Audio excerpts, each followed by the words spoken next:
You're listening to FM 105.7 and AM 1340, WKGN Knoxville, and W289CU Knoxville, Fan Run Radio.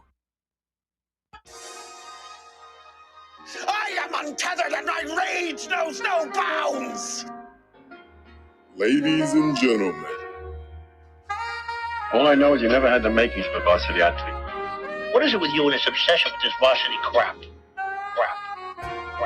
People come to us because we don't sell them on anything. They can't refuse because of the implication. You wonder ever you're a bad man? World needs bad men. We keep the other bad men from the door. Some things are a matter of duty. The world's greatest radio show in Tennessee. That doesn't sound right, but I don't know enough to dispute it. And I was about to take advice from a clown who dives headfirst into the shallow end of the booth. It's Talk Sports with John Reed and Cody McClure.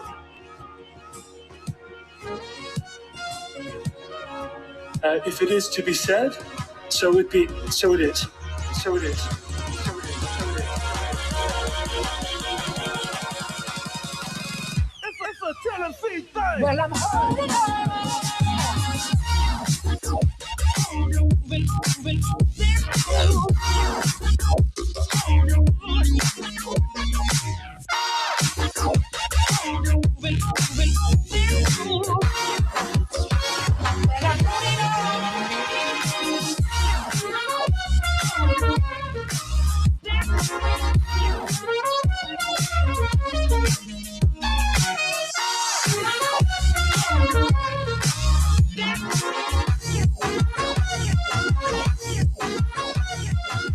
Back in the booth, back on the airwaves, coming at you live from the White Claw Hard Seltzer Studios. John Reed, Cody McClure, Sam Beard. Bad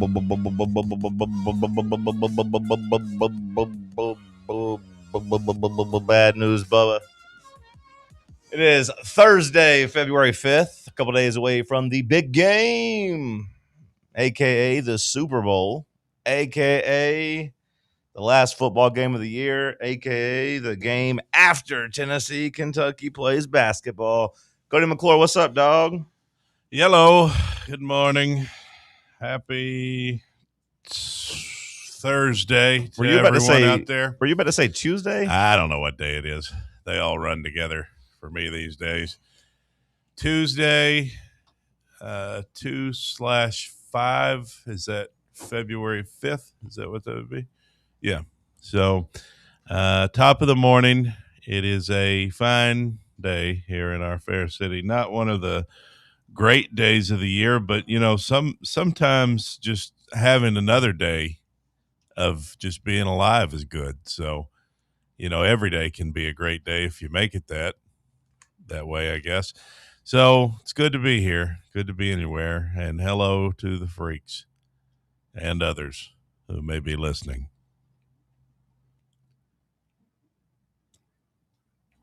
Sammy boy, how are you? Good morning. Doing pretty good.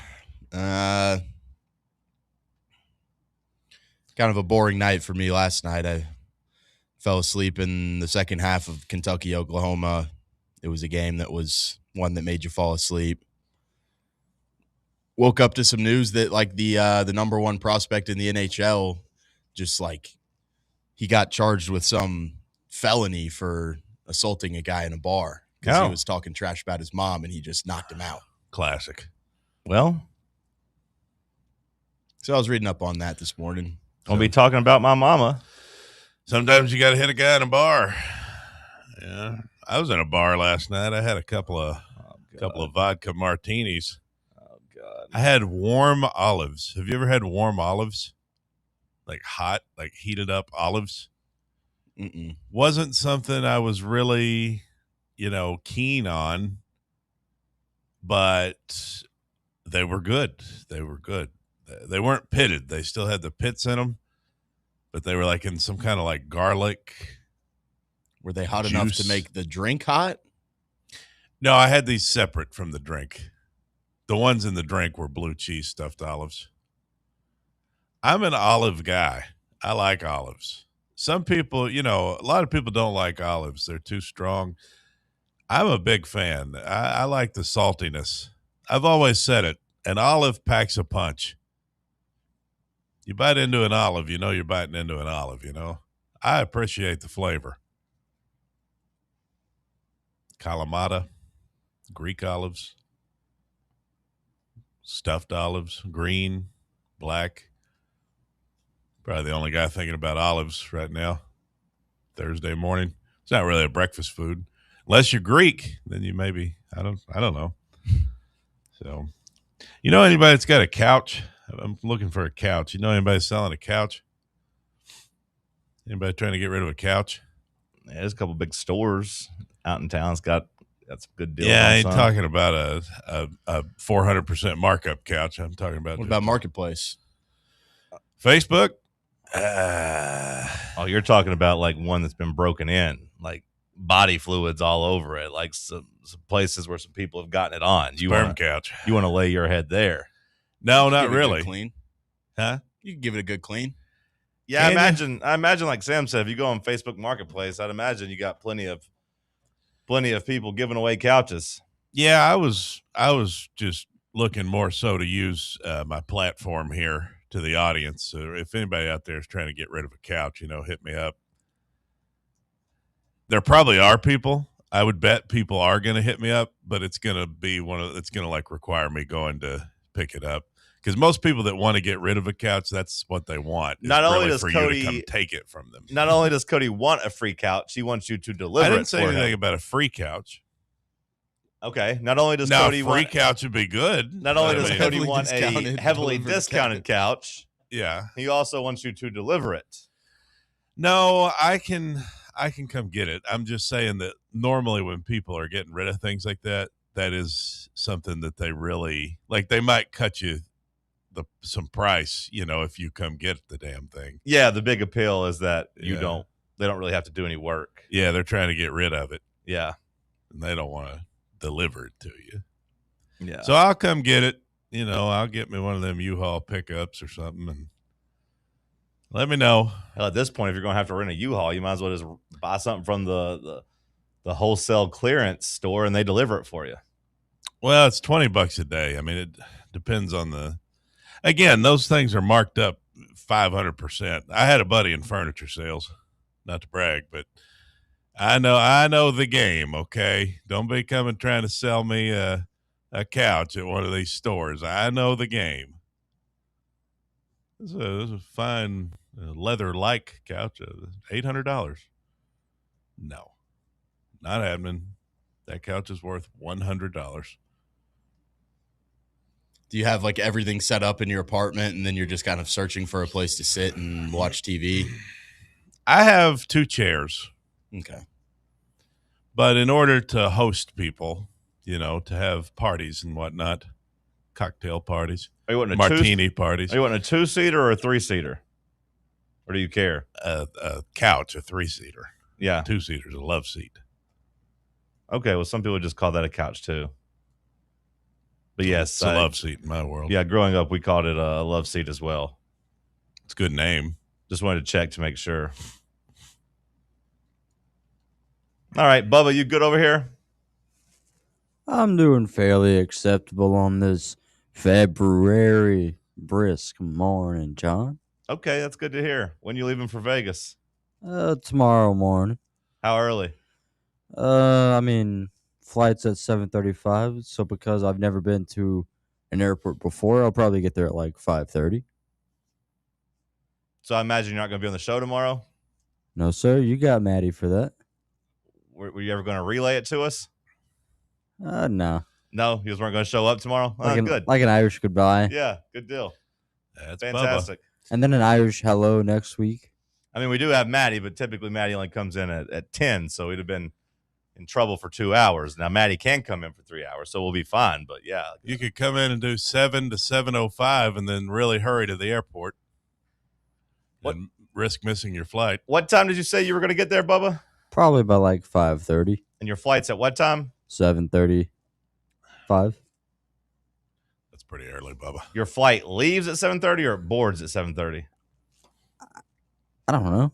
Just showed 7:35 departure, and Okay, well that means That it means- leaves. Departure means leave. So okay. It'll board about 30 minutes before that. boarding will probably start at 6:55 if I was guessing. You get there at 6:30 and be fine.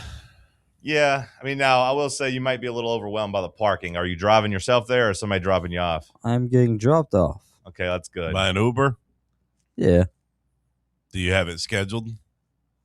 No. Have you packed yet? Do you know how to pack? Nope. You got your ID to fly? Yep. Do you have a real ID? Yep. Okay. It's got my picture on it and everything. Yeah. That is required. I realize I still don't have that done. I got to bring my passport.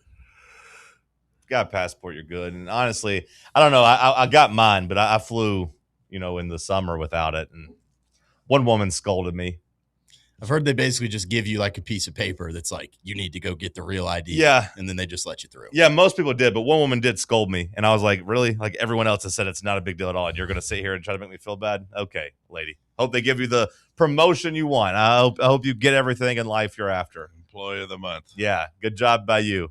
Do you know if they would have the Quiznos open for non-breakfast foods at 6 a.m.? In Knoxville? Yes. I don't know. Doubtful. Yeah, I doubt it. Usually the airport, it doesn't have. I know people say there's no rules and you can start drinking there early, but as far as the food goes, they still kind of keep a regular schedule on that. You'll have a Starbucks. I don't go to those places. I mean, there's a McDonald's. Don't eat then. There's a McDonald's right next to the airport. You could probably swoop through. Yeah, you could do that. Eat you one in the Like car. these.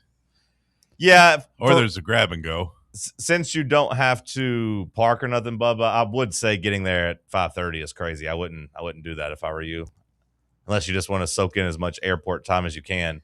Yeah. The security you'll be through the security line within 15 minutes at most. There won't even be anyone in it. So Yeah. do I have to check in at the ticket counter first and then go through security? Are you or- you're No. checking a bag, or you carrying a bag on? I mean, it's a carry-on, but I feel like I have to check it. No. No. Do I also No. not for like any like plane thing too, where it's like, No. hey, I'm here for my flight, please. No. There should be something like in your email that says you can check in digitally, and you just go in there and check in. Within 24 hours of your Yeah. flight, which will be Well, would I still right be now. allowed to like go up to the desk though? No. You I can. can't. Yeah. I want to treat it like it's like 1990. You can do that. They'll look at you funny. Yeah. but you can do it. Well, if you're going to treat it like it's 1990, dress up in a suit and get you a cigarette, Yeah, start smoking on the plane. Light it up. and refuse to take your shoes off through security. Say this is America. Now, It's not like I got a bomb in here. Now, isn't it a thing? You don't have to take your shoes off anymore. Didn't we?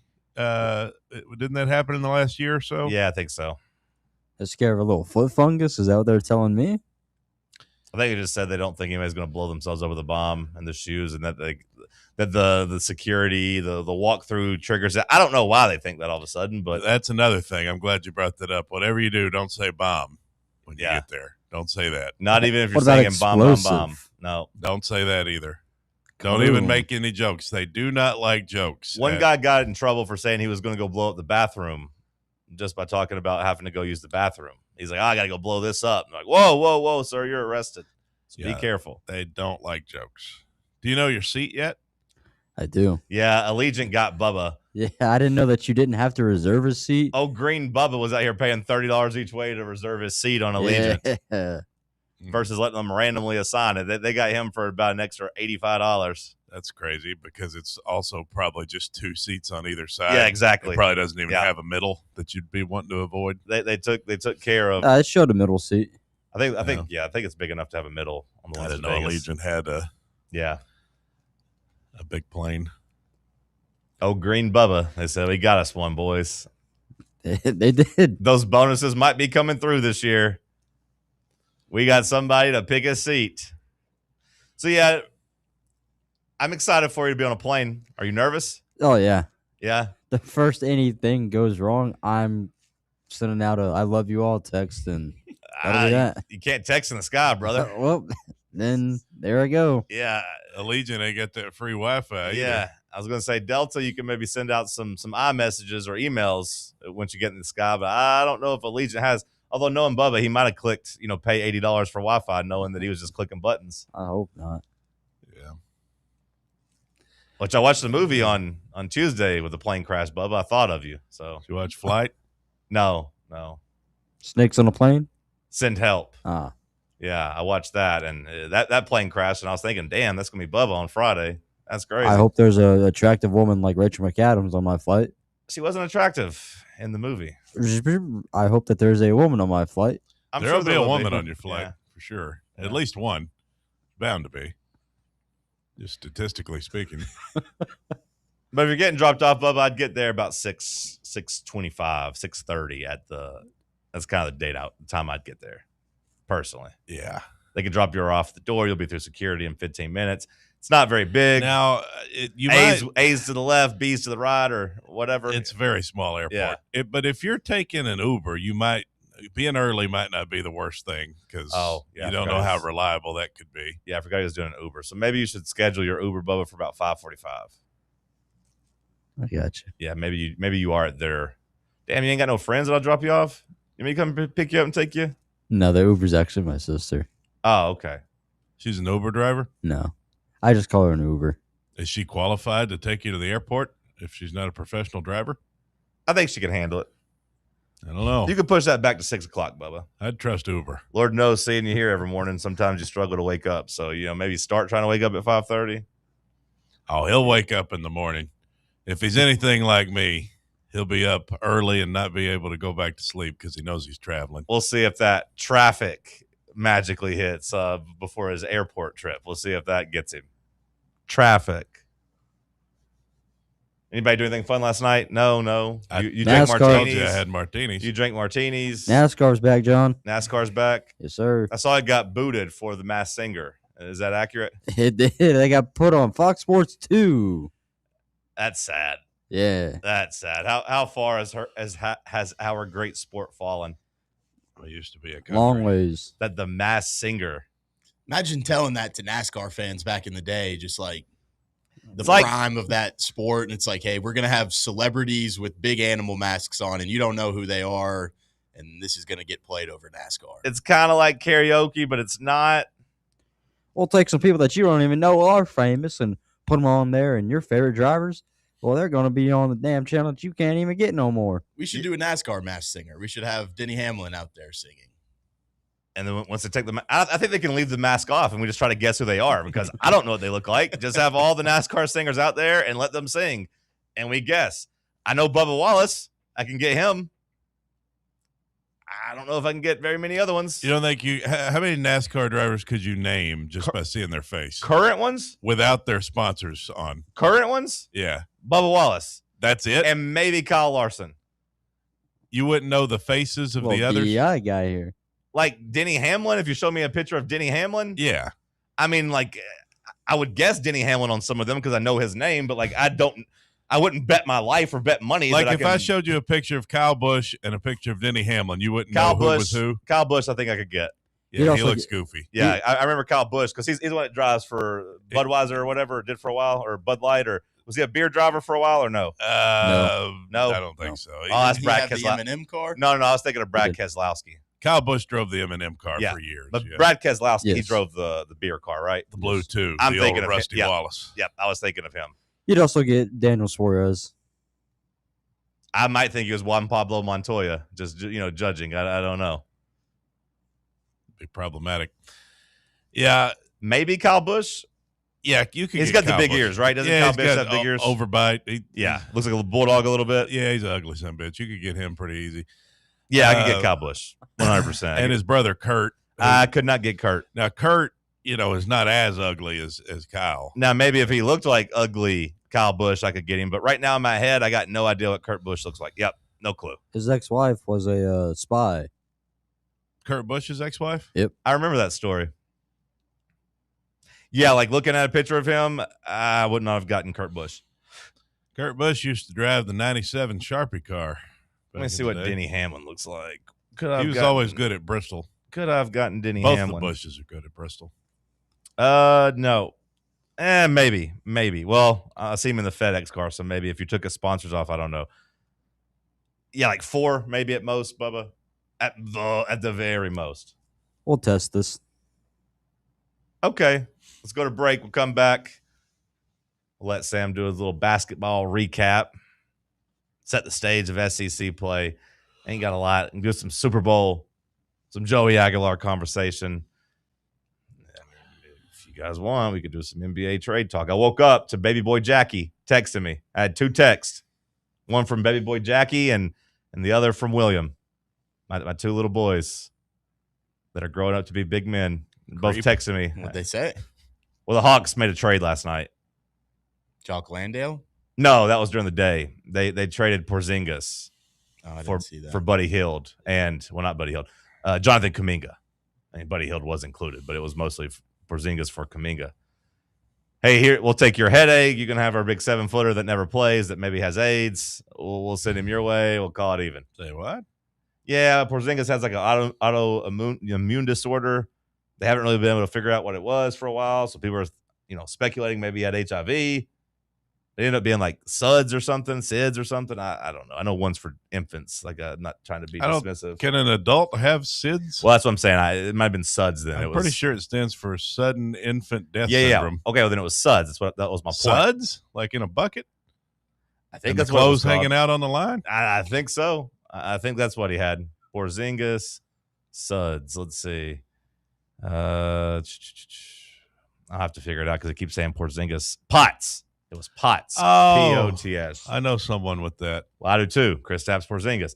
And he never played, so they traded him. But I woke up to Jackie Boy telling me about it and William. William was just vague. Said Shams bomb. And Jackie Boy was like, damn, well, at least you got a fun squad now. Or something like that. But I saw it like 6 a.m. this morning. I was like, what the hell is happening here? Because they're texting me at midnight. I'm asleep at midnight, boys. Most nights, or at least I'm trying to put my phone up, which I did a good job of. It was charging on the other side of the room. So we can talk about that if you guys want, but I mean, I know you don't want to. So, talk about appetizers, Super Bowl appetizers, chips and dip and stuff. Let's go to break. It's Talk Sports on Fan Run Radio. Check out exclusive Fan Run video content on YouTube. Just search Fan Run Sports and be sure to like and subscribe. Yeehaw! I've been hooting and hollering ever since I started betting with the VIP Play app. VIP Play has more than 200 leagues, every bet type you can imagine, live betting and live hosts, all with 24/7 support from real live people when you need them. Start betting better with the VIP Play app today. Don't be a better, be a better with VIP Play today. Download VIP Play today or head to VIPPlayApp.com. Make sure you use the promo code FANRUN to take advantage of their welcome bonus and so they know that we sent you. Gambling problem? Call 1-800-88-99789. Must be 21 or older and located in Tennessee to bet. What kind of day is it? It's a White Claw day. Light and refreshing tasting, uniquely cold way filtered. There's an iconic flavor for everyone. Come on, grab a pack. White Claw. Grab life by the claw. Please drink responsibly. Hard seltzer with flavor. White Claw Seltzer Works, Chicago, Illinois. Barley's has live music on weekends, general team trivia on Wednesday nights at 8 p.m., and now live sports trivia courtesy of the Knoxville Trivia Guys every Thursday night upstairs. The game starts at 7 p.m. and is free to play for everyone, so head on down to the Old City and show off your sports knowledge and win gift cards to Barley's. Use those gift cards to buy some delicious food and drinks, and you can take it all in with their wide selection of TVs and indoor projectors. Barley's Tap Room and Pizzeria. Welcome to Axle Logistics, where excellence isn't just a goal, it's an energy. As a leading third-party logistics company, Axle is powered by an award-winning culture built on a work-hard, play-hard mentality. Here, the drive for success is contagious and hard work never goes unnoticed. Whether you're just starting out or looking to level up, Axle Logistics is the place to launch your career. Join us and take your ambition to the stars. To learn more, visit axlelogistics.com. For over 3 years, Crumble Cookies has served the Knoxville area. From Clinton Highway to Parkside Drive, even our friends out in Maryville have reached you, our fans, with the best cookies in the game. This fall, Crumble is gearing up for yet another fantastic season. Whether you're tailgating or looking for a pick-me-up after getting the kids from school, Crumble has you covered. Download the Crumble app to check out this week's rewards and features. And stop on by. Tell them Fan Run sent you, but don't miss the cookies.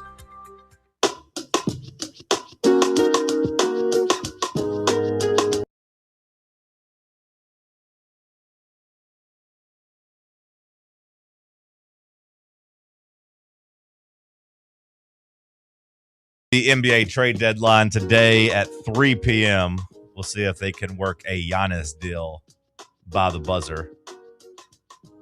Kind of feels like the Warriors trading Kuminga probably makes that less likely that they're going to be able to go out and swing for Giannis. I feel like he was a part of that, but maybe not. Maybe not. We'll see if they're able to kind of move around. A Porzingis Giannis front court would work. Would be interesting. So yeah, that's at 3 o'clock. We got what, Sam? The Waste Management teeing off too here in a couple hours. Yep. Scotty Scheffler, this is crazy. Plus 230 to win. Yeah, I was watching Golf Channel a little bit yesterday, and they were talking about how these is like creeping up into the just prime tiger of like the gambling odds, just being basically like he's almost even money to the field or just like being favored, just crazy domination right now. I mean, I would imagine it is Tiger range, right? I mean, like, I don't think it's getting close. I'd imagine it's just there. I think, like, I know with the Masters last year, his number is like plus 350. That was Tiger number there. Yeah. I remember seeing something for some major. Tiger was like plus 175 or something like that. But yeah, I mean, nobody's gotten as close to him as Scotty has. Scotty's the man. And like, I don't know, really if you would feel comfortable picking against him. So that's today. We got that. We had some SEC basketball last night. Buckyball versus Nate Oates. We talked about that over-under being 179.5, and it flew over. It was easy. Cha-ching. Yep. As the final score ends up being, 100-97 there in Tuscaloosa. As, Cody, you got your wish. Your Alabama Crimson Tide. Roll Tide, roll. Crimson Cody. Bubba, clip that out. Save that, please, of him saying Roll Tide, roll. Yeah, we needed to win. We needed Alabama to give A&M a loss, gives them their second conference loss, and keeps us in the thick of it for the SEC championship. Now just a game behind. Yep. And plenty of ball to be played and favorable matchups ahead. It's crazy, but you went from 14-1 to now I'm seeing 19-1. If you just like glance at FanDuel, in the SEC, it's the regular season winner, yeah, and they do honor tiebreakers. So like, Tennessee, for Cody's purposes, he says he wants hardware. You can get hardware if you tie. Like if we just have the same, if we just have the same record as Florida, we get some hardware, but we would not be graded as a winner in that case, Sam, since Florida beat us head to head. So we're still 2 games behind them for all intents and purposes. On the flip side, you would win that against Texas A&M, of course. So. Yeah, Florida right now a minus 250 favorite, which seems kind of crazy that they're minus 250, but yeah, minus 250, A&M plus 550, Vanderbilt 12-1, Arkansas 17-1, Tennessee 19-1. Florida's really good against us, but they've had some stinkers otherwise. Like when they play us, they seem to Todd Golden's team seem to do pretty well against us, kind of like we do really well against Nate Oates, but they have had some other head-scratching games. And with so much ball left to be played, I do like our favorable matchups in February. Like I think the math changes real quick if we win in Rupp.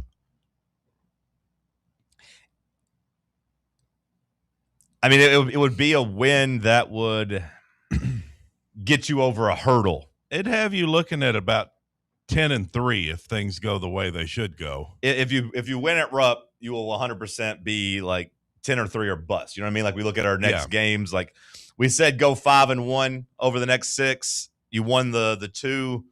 Auburn was probably the second toughest game on that in that stretch. You won that game. Ole Miss maybe the easiest or second easiest. You won it, but now you got at Kentucky, at Mississippi State, LSU, Oklahoma. If you just look at it in a 4-game stretch, I think we're still looking at 3-1 as the goal. Like that's kind of the floor there. Yes, Mississippi State has to be a road win, and you have to beat LSU and Oklahoma at home. I mean, those are just games you got to win. You could have talked me into Auburn being a little bit of a swing game, but we took care of business there, and now, you're left with Kentucky.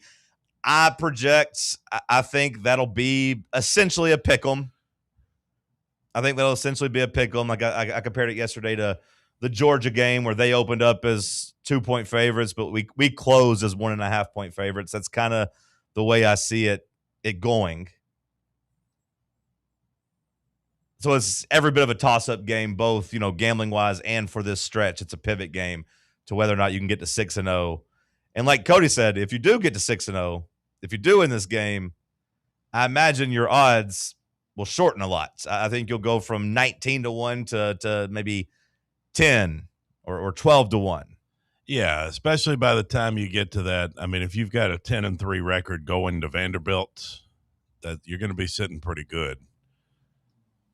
Tennessee's Tennessee's minus 1.5 on Torvik right now for Saturday. All right, well, there you go. And I'd take a split, at Vandy and at Kentucky. If you could just get one of those, maybe the number you need to look at is 10-4. It was like a split. Yeah, I think that's probably fair. So you said they're minus 1.5 at Torvik. Mm-hmm. I imagine when the gambling line comes out, there might be a little Kentucky bias there, for the home team and a big brand. But like I said, I think it'll be somewhere give or take 1.5 points essentially. So we'll call it a pick 'em. Maybe not. Maybe the public looks at Tennessee and says, "Hey, they got the best player. They got a better coach. That coach can't really beat Mark Pope." How much worse would you feel had you lost that game in the tournament, though? Because you've lost You've lost 4 of 5 to Kentucky, but like in the back of your mind, you're like, who really cares? You lost 4 out of 5, but you won the one that mattered. Yeah, to knock them out of the NCAA tournament, I mean that's all that matters. That was by far the biggest game of recent memory. I would say the biggest game in series history. Maybe you could talk about an SEC championship back in 18 or I think it was 18. Maybe you could say that one was bigger. I mean, I think the Sweet 16 game was bigger. So, they beat you 4 out of the last 5 times, but you got the one that mattered. So you're not going in there scared of them despite being on a bad streak against them. You kind of know that when you lock in and you do the video game meme where you sit up and really focus, kind of like me yesterday, shooting 5 under at the Waste Management. Bubba, I won by like 12. I think I won by 12 strokes, Sam? Just dominated. Yeah, no one got close yesterday. Yeah, +5, +6, and then me 5 under with a bogey-free round, Bubba. I had to hit some clutch putts to save par, but bogey-free. Did y'all see yesterday that Mark Pope got off the podium real quick because his daughter came home from her Mormon mission? So maybe he's not as locked in. He's going to want to spend some time with his daughter leading up to the game. Or Spin Zone. This is the first game she'll probably get to watch him coach at Kentucky. And so she's going to be ashamed of how bad of a coach he is. So they'll probably do like a big welcome home thing, and the crowd's going to be going crazy for her, and like he'll be crying. There'll be big emotions. Now, on one hand, it could distract him. But on the other hand, it could fire everybody up. I don't know. Well, I've got a theory I've talked about with senior day, especially women's senior day. We got to do all the senior day stuff afterwards. But I want to track it this year. I'm going to bet against teams that are hosting their senior day in women's basketball just because I think they get too emotional. I think you do the stuff, you come out, you get the flowers, you're crying, you can't play ball. I told you I watched the first half spread. It's not misogynistic. Women are more emotional than men. It just is what it is. They would say it too. Nobody loves women as much as I do, but they would acknowledge that's what makes us great is that we can acknowledge our differences. You're not afraid of spiders. You can open jars. They like to cry a lot, especially whenever something emotional happens. I'm afraid of spiders. No, you're not. Kind of am. Yeah, but you would handle it. Yeah, I mean, what else are you going to do? You wouldn't screech and say, eek. Run out of the room?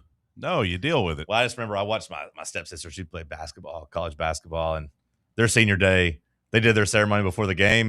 And they're all out there blubbering and crying, and they came out and was down 30 in the first half. And I said, okay. And that was against a team they'd beaten on the road. And I was like, okay, I'm going to put this one away because we do not need too flat. Huh? Yeah, they came out crying. Emotions just shot. Well, yeah, that'd be an interesting trend to look at when it comes to women's senior day. I do think for men, I do think it's a little weird there. And I think you've seen coaches start doing it after the game now instead of before the game. I think you have seen some try to move it for that reason. But point being, I don't know what my point was there. What was my point, Sam? Emotions, women. Back when I was a varsity athlete, we did our senior day before the game and went out and won a conference championship shortly after that. There you go, men. Yeah, Warriors. All hopped up on steroids and pain pills and ready to go. That's right. We were just talking about the emotional highs and lows of his daughter coming home. That's exactly right. So I got my theory about, senior day. I don't have my theory about daughters back from her Mormon trip. How does the team respond to the home crowd? I don't know. There's not a big sample size. Yeah. We haven't seen that much. Yeah.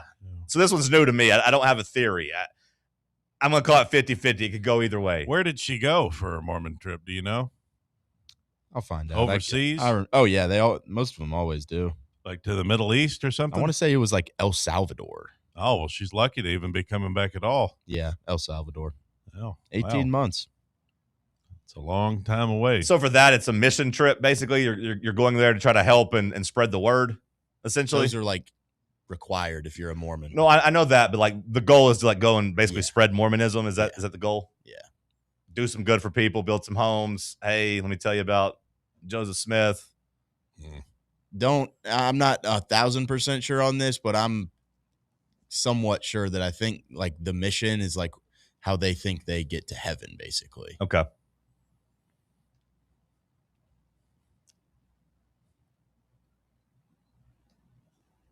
That's Mormonism with Sam. Stay tuned. We'll get Bubba's take on it here in a bit. But Tennessee comes in this game, and if they win this game, you can then start talking to me about winning the SEC. Yes. I don't think I'm really ready to get there yet until you win on Saturday. How are you feeling about Saturday? I feel good. I think the boys are going to come out inspired and ready to really get after it. They've got some confidence under them now that they didn't have in that first matchup. They remember how it went. They're going to want it more than Kentucky, I think. We got something to prove. Sam, how are you feeling about Tennessee heading to Lexington? I feel pretty solid. I do think this is a game that kind of shows what these guys are made up of, kind of like what Cody just said there. Just you've been riding high ever since that Kentucky game, but I think you'd feel better about these guys if they go out there and they kind of have that chip on their shoulder knowing that they lost to Kentucky, but I do think there's a chance that they kind of think, oh, we figured this thing out in the last 4 games. We had this team kind of beat in Knoxville. Surely we can go do it again. Like, I don't think you need to come in here thinking that you're going to be able to get this thing done. I do think that if you kind of see that chip on the shoulder response again, I'm going to feel good about what this team's going to have kind of going forward. Yeah. Kentucky's playing pretty well too, though. Mm-hmm. They've got a bit of a streak of their own. So, I would expect it to be a difficult game. And, I expect it to be a pretty good Kentucky crowd. I do think the team has been frustrating for them. Not dissimilar to how our team's been frustrating, right? I don't think our entire fan base is necessarily bought in just yet when it comes to this basketball team. I think we feel a lot better than we did. But I think in the back of our mind, we still know, hey, this team could just be hot. This could all kind of go back just a little bit, and Boswell plays a little bit worse, and Ament doesn't go perfect in the second half or damn near perfect in the second half, and maybe this team isn't quite as good. I think Kentucky's still dealing with some of those frustrations too, despite, like Cody said, being on a bit of a streak. They've won, 7 of their last 8. Yeah, two in a row, and then 7 of their last 8. The one loss was a 25-point beatdown, or no, 35-point beatdown. No, wait, 25-point beatdown. Yeah, ugly Vanderbilt. Yeah, but then they responded from that and beat Arkansas on the road. So, and then last night put Sam and Oklahoma to sleep with a impressive by their standards win. And I say that maybe backhandedly, but even in games they've won, they struggled a bit. They struggled a bit with Ole Miss before pulling away.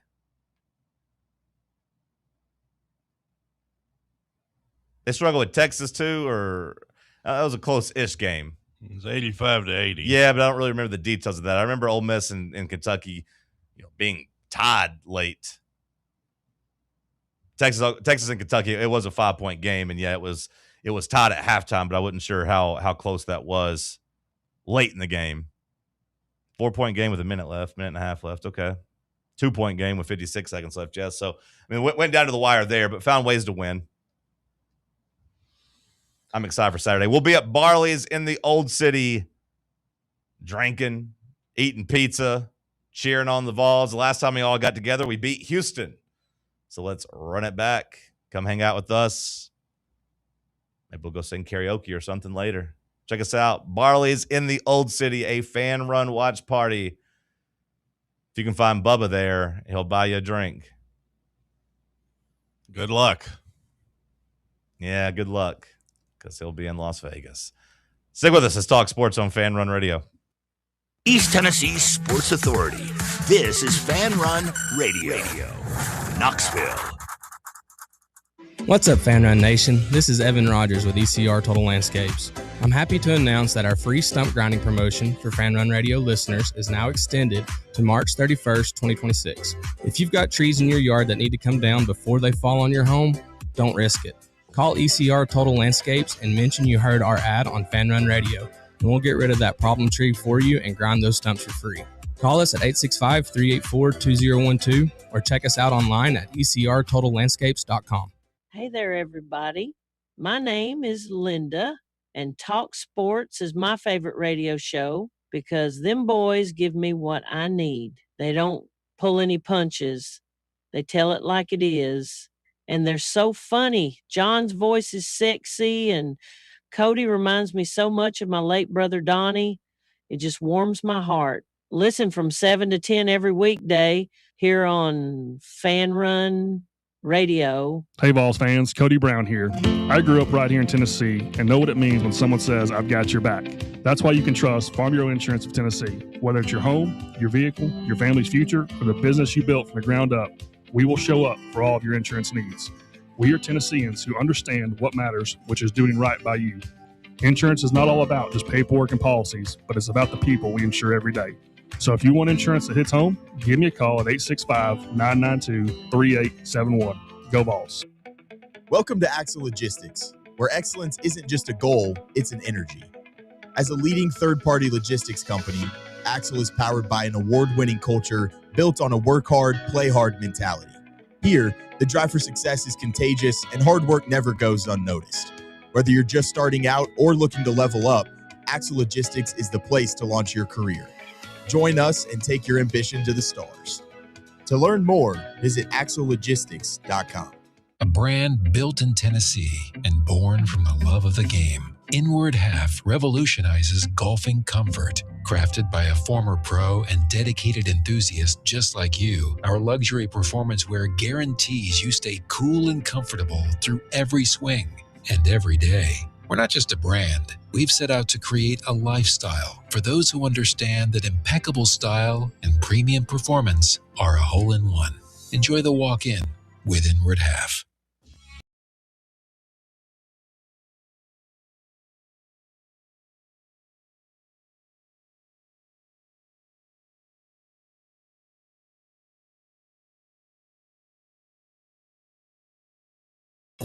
Over in the chat, Tim writes in, speaking of gambling, I wonder how much the Gonzaga players won last night as they lost to Portland as 21-point favorites. I guess, Sam, you were asleep. You didn't watch that one, so I can't ask you how the hell that happened. I knew it was going on at halftime, but I think I saw they were only down 6 at half, and I thought, surely these guys are going to beat Portland. 22.5-point favorite, according to one source. Coming into that game, Portland was ranked 230th in the net ranking. It is the largest upset in a West Coast Conference game in the past 30 seasons. Where had Gonzaga been slated recently, Sam? Do you remember where they've been in their projections of bracketology? I imagine I'm not sure about bracketology, but I'm sure they'd be a top 4 seed. I'm a top 4 seed, yeah, but I figured a 2 seed. I mean, they were 22-1. 22-1. They were 9-1 against the quad 1 and quad 2. So I would say you're right. Losing that game should be enough to drop them, like maybe even below Tennessee. Like, you go below us now, buddy. Let's see what. Scoot over, Bucko. We're coming on up. Portland's coach, they had a bunch of their players sick last week, and so they didn't have enough guys to practice, and so he went out there on scout team and he tore his Achilles. Oh, I thought you were going to say like he there was was out there still coaching like with just a cast on. I thought you were going to say he was like, footage of him draining it and playing well and motivated the team. So he went out there and tore his Achilles, laying it all on the line for the Portland Timber Blazers out there, and then it was on the bench pulling like was it Ron Hunter? Was that his name at Georgia State? Yeah. I know it was RJ Hunter's dad, but I think it was Ron Jr. Hunter is what RJ stood for. But Ron Hunter.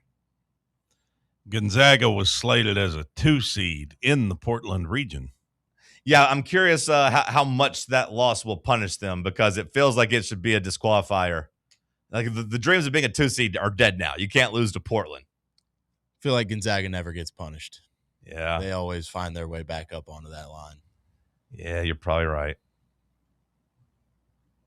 I wonder if Mark Few got on there and made the same type of joke that Rick Barnes did, though, about his players gambling.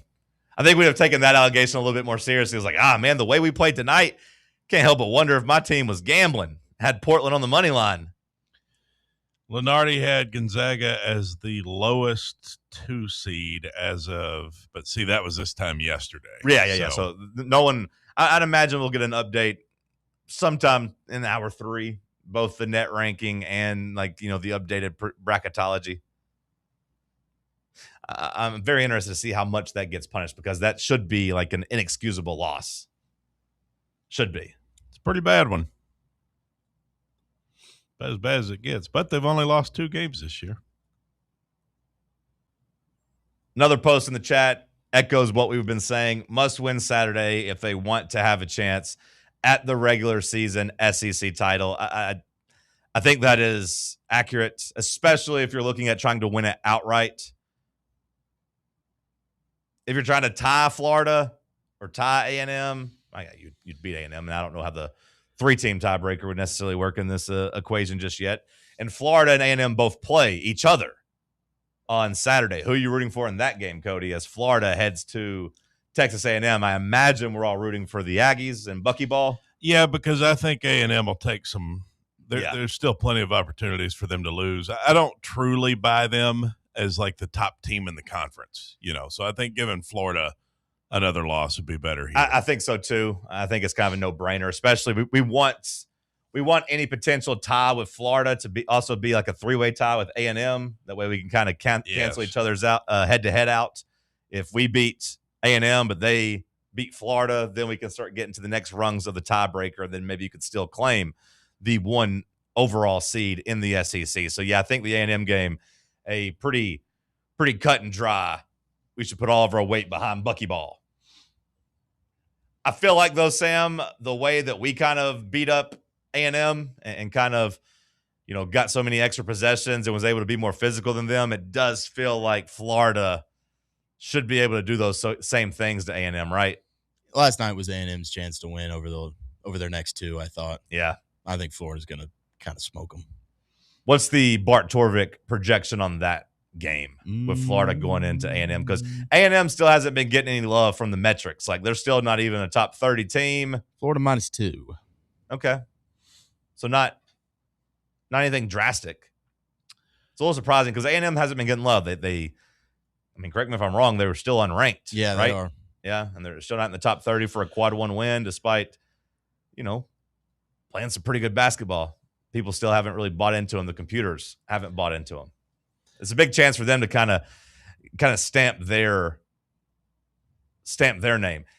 Also kind of crazy that Tennessee, Kentucky is getting the big time treatment over this game. Like we get the main SEC, the main ESPN networks, right? Mm-hmm. And they're getting SEC network for Texas A&M hosting Florida, number 1 versus number 2 in the conference. That's also going to be going on at 8:30. I can see where Tennessee, Kentucky just has more pull. For sure. It's 2 programs that we've earned it as programs. Florida, you could say, earned it as a program that they should be primetime, seeing how they're the defending national champions. But A&M, of course, not at that level. But you throw the rivalry aspect in there too. Sure. Tennessee, Kentucky, and I think it's 2 top programs, whereas Florida's just, they are, obviously they just won a national title, but they don't have the staying power. But when you consider that the rivalry that Florida and A&M has, especially, basketball only, but the rivalry they have with both of them being like just kind of weird sexually, with Todd Golden maybe stalking people and the A&M fans and their jars and the fire and all that stuff. Like, Right. That's a little bit of a rivalry too. I guess so. I was looking at Gonzaga, and you said they were, 9-1 against the Quad 1? Quad 1 and Quad 2. They absolutely killed Kentucky. Yeah. And also beat Alabama by 10. Like, they dominated Creighton. You know what their one other loss was? They got beat by 40 by Michigan. 101-61 in the Michigan. The Vegas championship. That was the last game of that Vegas Players Tournament. Oh, okay. That Michigan team, man, they got some impressive, just absolute beatdown wins. Now they've come back down to earth a bit, but yeah, no, that's whenever it looked like Michigan was just going to march to the national championship. They were just killing everybody. They're scoring they got a lot of 100-point games too. Gonzaga does? Michigan. Oh, okay. I was not familiar with Michigan's with their game. Yep. We around the same time we were losing to Kansas, I believe right after that they came out and beat Gonzaga by 40. Just absolutely killed them. Yeah. Now you're right. They have in conference play, they've come back to earth a little bit. They're still winning. Right. It's not like they're not hanging 100 every night. I'm surprised we got the late ESPN game. Like, they've got Duke, North Carolina playing before us. I kind of assumed those would be flip-flopped a little bit. They got Duke, Carolina at 6:30. Yeah. I feel like they kind of like that 6:30 window better just because people might go on and do something with their late nights. I don't know if people necessarily get locked in at the late late things. So Duke, Carolina is leading into Tennessee, Kentucky. Yeah, we're gonna be starting on ESPN News or something for 15 minutes. Probably. Yeah, that's typically how that goes. That's a nice lead in though. Should get a pretty good TV audience there. Yeah, but I can already see the anger that we're going to deal with because that game's going to.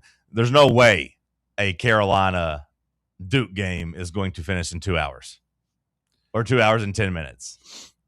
No, but that's okay. Like Sam said, you just flip over to ESPN News for a minute and flip her back. That is the downside about doing the watch parties, is that especially on a busy Saturday night, I'm going to have to be trying to run, though, and find people working there and be like, hey, just heads up, this is going to be on ESPN ESPN News for about 15 minutes. And they're always very accommodating. They do a good job, but that's been Saturday during the day. But then eventually you hit ESPN News and the game finishes and it flips back to ESPN. And then all of a sudden you're in a media timeout and then it's just boom, dodgeball. Yeah. And you're like, whoa, I thought I was watching basketball. Yeah, you forget that you're on ESPN News. Yeah. And then, suddenly it's some weird thing. It's like, what am I watching? Welcome here? to the International Cornhole Championship. They've been very accommodating and they're always, eager to work and help, but that's been at Saturday at noon or something. Not necessarily Saturday at 8:30 when they're going to have live music downstairs and we're going to be upstairs. It's going to be a little bit. Did you ask them for a remote? It's one of those things that they got a big space center down in the corner of the bottom floor that controls all of them. Like I said, that I'm able to be like, hey, need this, hey, heads up, but 8:30 makes me a little nervous. The good news is, unlike during baseball season, they're not going to send you ESPN Plus where you just got to pull up the app. You could probably just go to ESPN News, which, if I still remember, on DirecTV is 207. I feel like that's the good thing about DirecTV is they haven't really changed their numbers. You know where all the channels are. I can still tell you most of them. Yeah, worst case scenario, you just watch the end of Carolina Duke, I guess. Just pull it up on your phone. Just wait. Maybe hope we're on the main channel by the first TV timeout, but something tells me it'll be later than that. College basketball, though, in general, that is a problem they're going to have to address. The TV windows. And they're going to have to space it out more or something. I would like to know what the success rate is to actually starting on time. Because I feel like it never happens. I don't know, man. I was at this retro bar. It's one of these places where you everything's old and it's like a theme. Sure. And they had an old TV. Get this. They had an old TV with a VCR and VHS tapes you put in. And some of the VHS tapes they had were old recordings of Tennessee games, of Tennessee football games. So I'm watching the Citrus Bowl against Michigan on a recorded VHS tape. And you would be amazed at those commercials. It was 3 commercials back to the game every time. I swear it was 2 minutes, 2.5, maybe tops. Like there'd be a Dodge Ram commercial, Taco Bell commercial, and then and then like one other commercial, and then like the ABC preview thing of like this week on the new ABC show. I swear every commercial break is like 2 minutes. And now these commercial breaks are 6 minutes. I mean, it's crazy how much more advertising we have now than we did, which, again, that was almost 30 years ago. But I couldn't get over that when I was watching that. I was like, you're right back to the game every 2 minutes. They put the clock up on the football field whenever it's TV time. And I want to say 6 minutes is a bit of an exaggeration. That's an exaggeration. Yeah. I want to say it's like 3.5, though. Like I want to say it's a lot more than it used to be. I want to say it's 3.5, the countdown, typically. Yeah. Maybe I'm wrong on that, but I think it is. I would say it's close to double what it was, 25 years ago. It is annoying. I would say, Cody, the biggest difference, the time, the length is probably right, but I would say just the frequency with the commercials too. Like how many commercial breaks they have.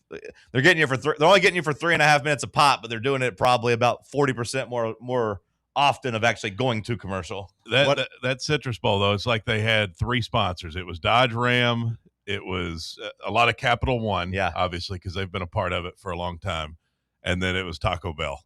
And it's like we're right back to the game. The Ole Miss game was brutal for us. We hit like a media timeout, and we hit a commercial break. And then during the media timeout, one of the teams challenged the play. So we came back for 5 seconds, and then it was just, boom, another commercial break for a challenge. Do you think it was the Yokiro Taco Bell commercials? Was it that one, the little dog? And then they had to come back. I don't know, but it was like that took another minute and a half.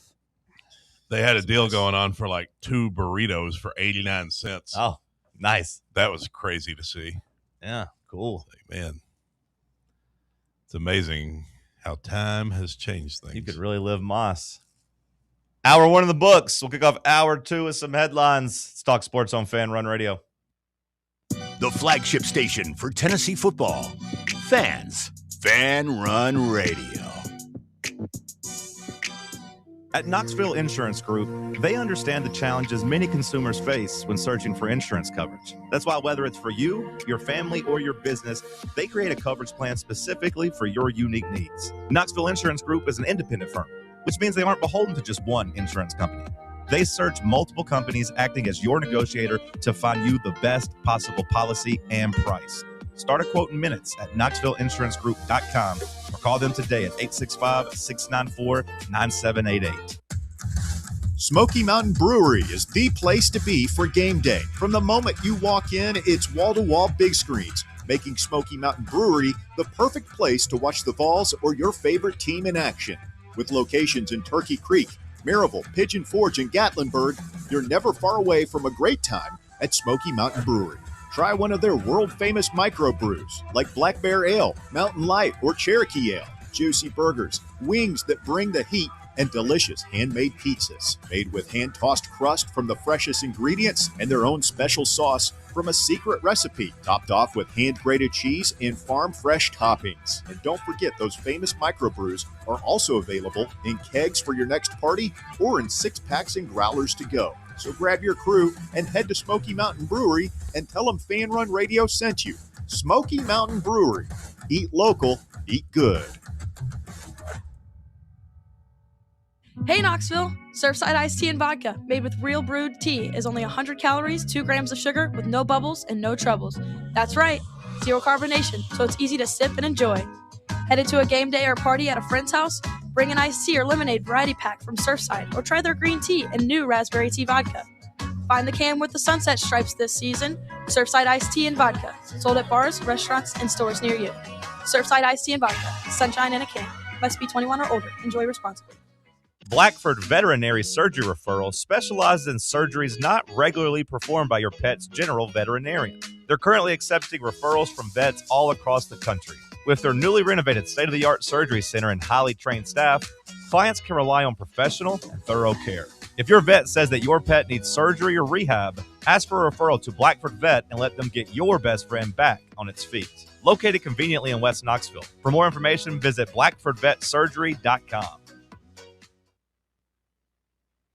You're listening to FM 105.7 and AM 1340, WKGN Knoxville, and W289CU Knoxville, Fan Run Radio.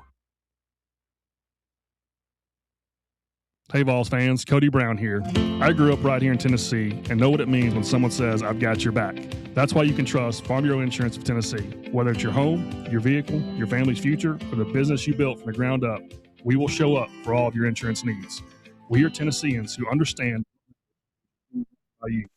Insurance is not all about just paperwork and policies, but it's about the people we insure every day. So if you want insurance that hits home, give me a call at 865-992-3871. Go Vols.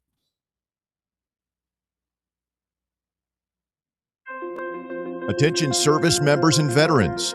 Introducing the Griffin Law Firm, your trusted ally in military legal matters. From court martials to benefit claims, at Griffin Law, your mission is their mission. Here's VFL Marshall Griffin. As a veteran and retired military attorney, I've successfully defended lifelong benefits and helped preserve professional futures. So I know that when you hire a military justice lawyer, you maximize your chance to get relief. With my unique experience, I can advocate for you because there's no military matter that's too big or too small. Let us help you make these critical decisions that could affect the rest of your life. Remain silent. Request counsel. Call Griffin Law. For a free consultation, call 888-707-4282. That's 888-707-4282. Or just visit griffinlawdefense.com. Does technology make us more alone? You're listening to Talk Sports. Yes, it does. Those lonely nights alternating between Bumble and Tinder, and you just keep swiping. You know the feeling? You guys know what I'm talking about. You just keep swiping, right? You do it on Tinder for about 20 minutes. Occasionally, okay, there's a fat girl. I don't know. And you just can't hit. Airing every day from 7 a.m. to 10 a.m. And it does make you contemplate life as you sit there and you say, well, this is depressing. I'll go check Twitter. And it's just all hatred on there. Go to Facebook. Well, my grandma had liposuction. That's nice. Yeah, check out this. You go to Instagram, you see all the babes there. Think, man, wouldn't I love to live that life? You think about what it would be like if one of those Instagram models just accidentally swiped right on you for once. Go to Snapchat. Oh, got a new one. New notification. That's from Team Snapchat. Damn it. And happy Easter to you, too. On 1340 WKGN. So, yeah, if you ask me if technology makes people lonely these days, sometimes the only interaction you get is Uber or Uber Eats. At least you get some human interaction that way. Just take the point. I don't want it. Just Cody wins.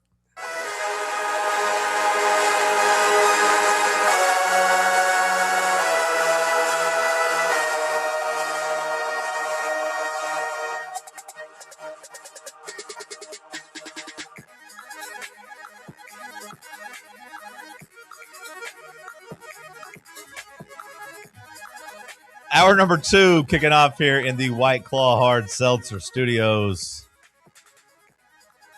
Let's kick it off with some headlines. What you got for us, Cody Mack?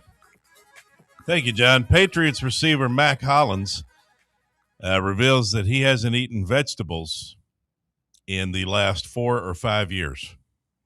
No vegetables, says Mac Hollins. To each their own, is what he said. But none for him in the last 4 to 5 years.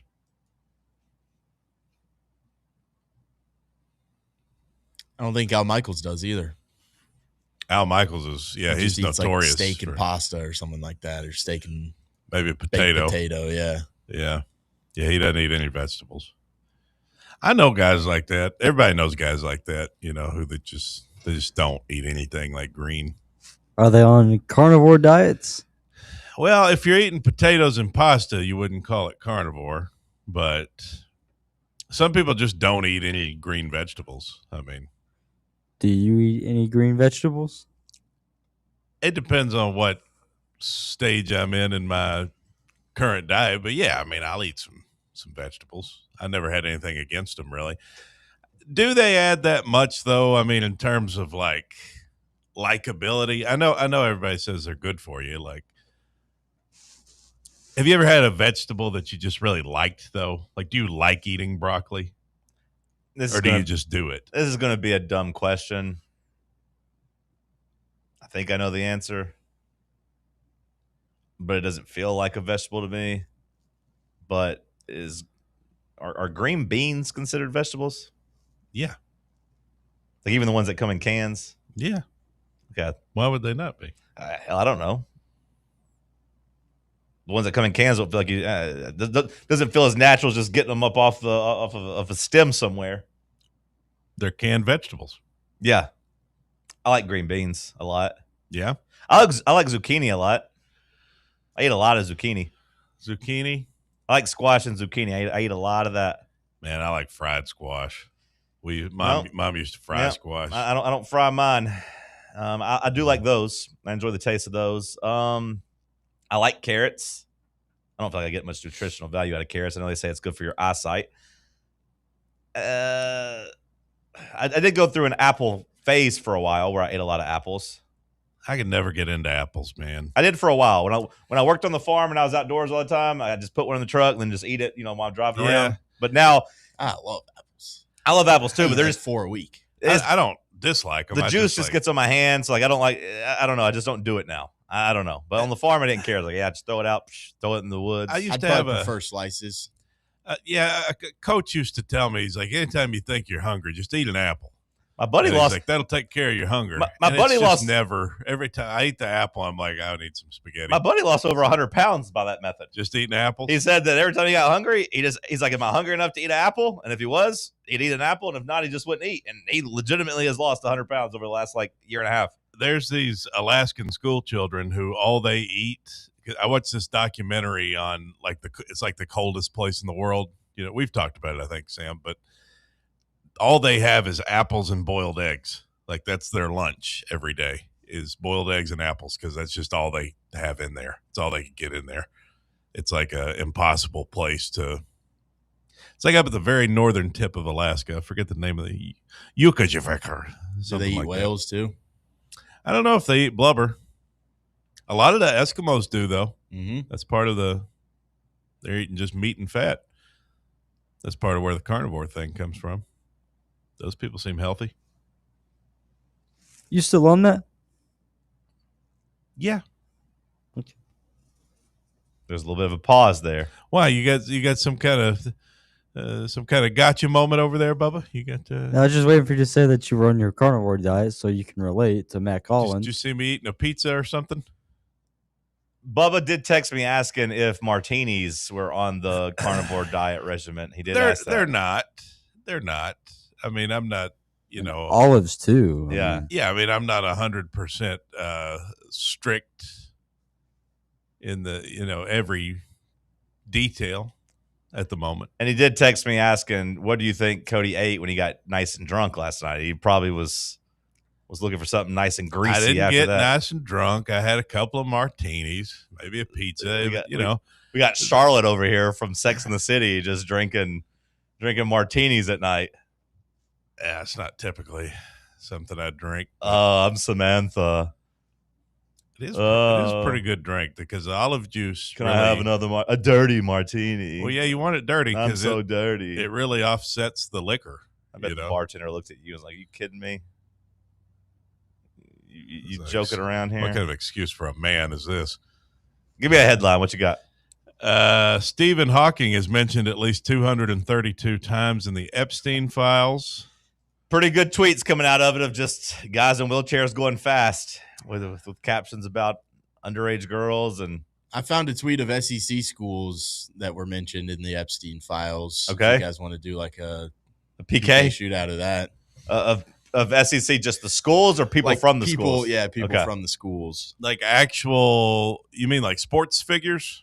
I mean, Arkansas not has necessarily sports figures, just like people associated with the university. I feel like Arkansas has to be high just because Bill Clinton. Well, yeah. I'd say Arkansas would be a guess of mine. Pretty low, actually. Really? Maybe he's the only. I guess he's the only one there. I don't really know where to start with this. I don't either. So we're trying to guess the schools that are the most affiliated with Epstein's Island. College Football Home yesterday tweeted SEC schools ranked by number of appearances in the Epstein files. Is this real? How many does Tennessee have? 33. That would be 1, 2, 3, 4, 5, 6, 7th in the SEC. Middle of the pack. I wonder who it was. I wonder who was mentioned. I haven't seen any of those ties. Ole Miss at the bottom with just one. Yeah. Florida. Florida's in fourth. Who's the most? Who's the most creepy? Texas with 152. All those rich Ullman. Yeah. Vandy in second, 128. Auburn, 101. I gotta say the Epstein file thing to me has taken a turn. And maybe that's not the right way to say it, but at first you were against it. Now you're for it. No. Like, it's taken a turn to where I don't find it necessarily funny anymore. And when I say that, like the Epstein jokes, we've made jokes about them over the last like couple years about it.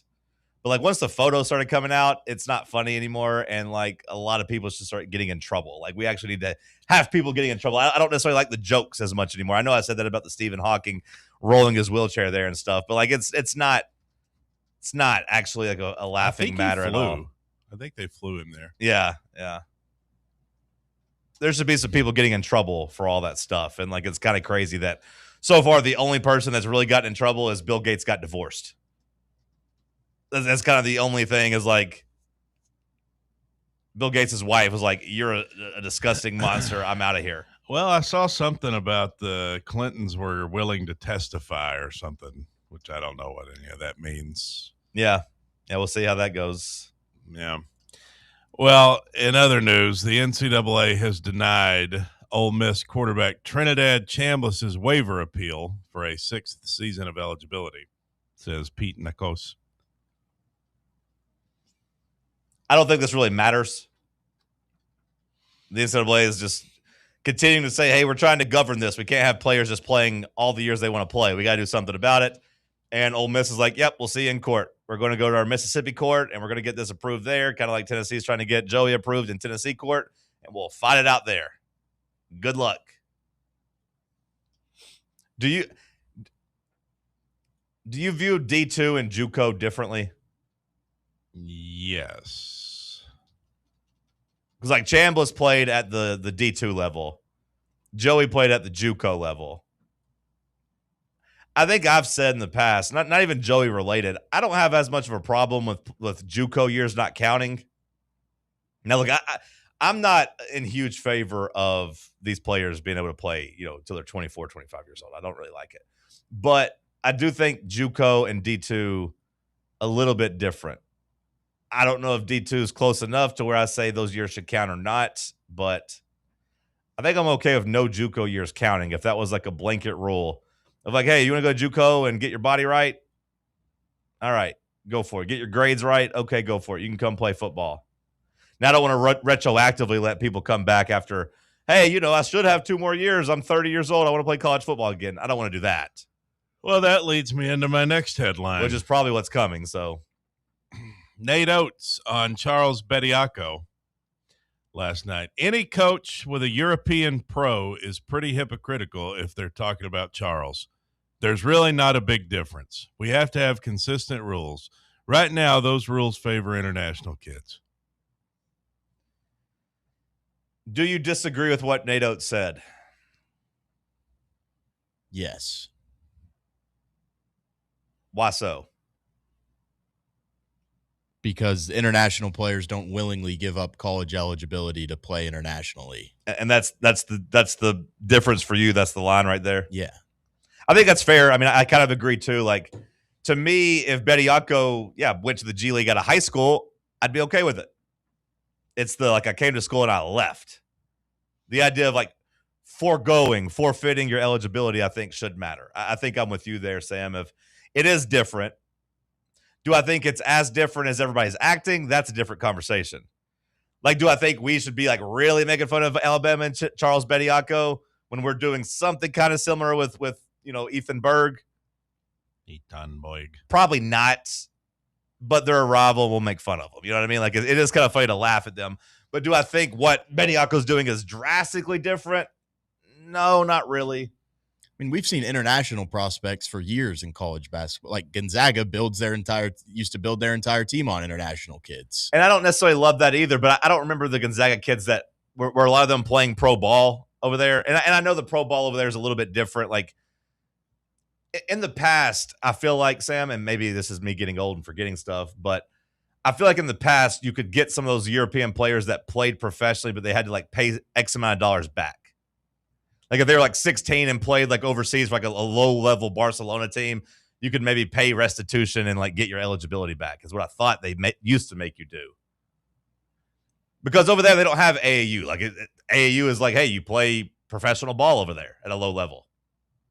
Then maybe there was a way to play over there and keep your eligibility. I think that's what Vescovi did, right? Like Vescovi, I think it played a level of professional ball, but it was low level and he had kept his eligibility because he wasn't making X amount of dollars or something. I don't know.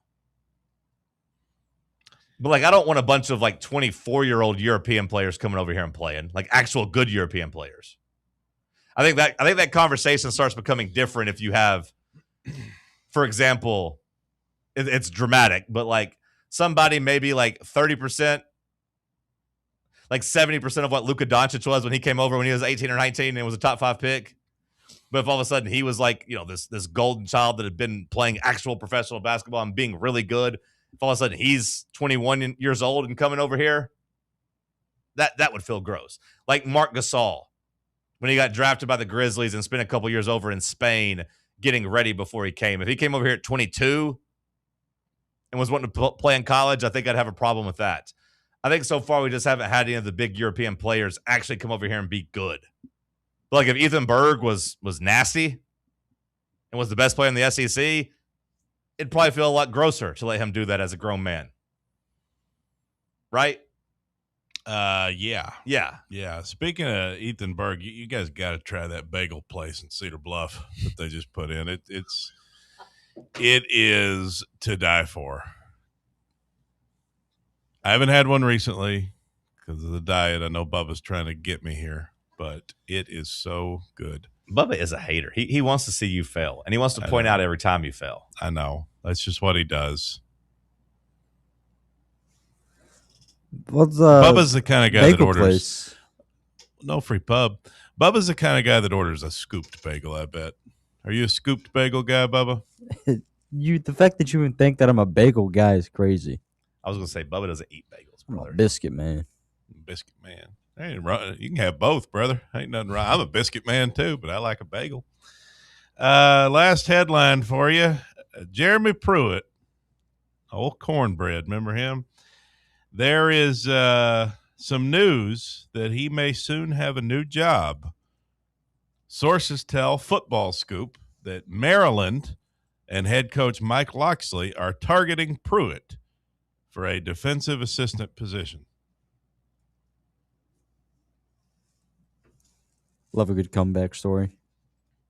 A key defensive assistant. I was going to ask, does it say what he's going to be, like a secondaries, like a safeties coach? I don't know. It says the deal's not yet finalized. They're working on it. I don't know. Some kind of, it just says key defensive. So position. not actually like an analyst, like he's going to be coaching. I think like maybe a position coach. Yeah, it feels like he's going to be a position coach is what it feels like. You know what? Good for Jeremy Pruitt. He's paid his time. He actually got railroaded. I mean, he got too much trouble for what was going on. I would be so mad if I was him, seeing how NIL is, just taking off. And meanwhile, you got me sitting out for years. So-and-so can sue. Joey Aguilar can sue because he's saying, hey, you're costing me $2 million by not letting me work. Jerry Pruitt's like, hell, they ain't letting me work either. They cost me millions of dollars. I got to sit out. Look at the price I've had to pay. There's some truth to that, man. Let him work. He probably wants to work. Seems Yeah. like it. Put him out here. Let's go. Well, his old buddy Mike Locksley may end up hiring him. Good for them. They probably know each other from their Yeah. Alabama ties. Yeah, good for them. All right, good batch of headlines. We'll talk some football. Talk some Joey Aguilar coming up next. Can't get enough Fan Run Radio?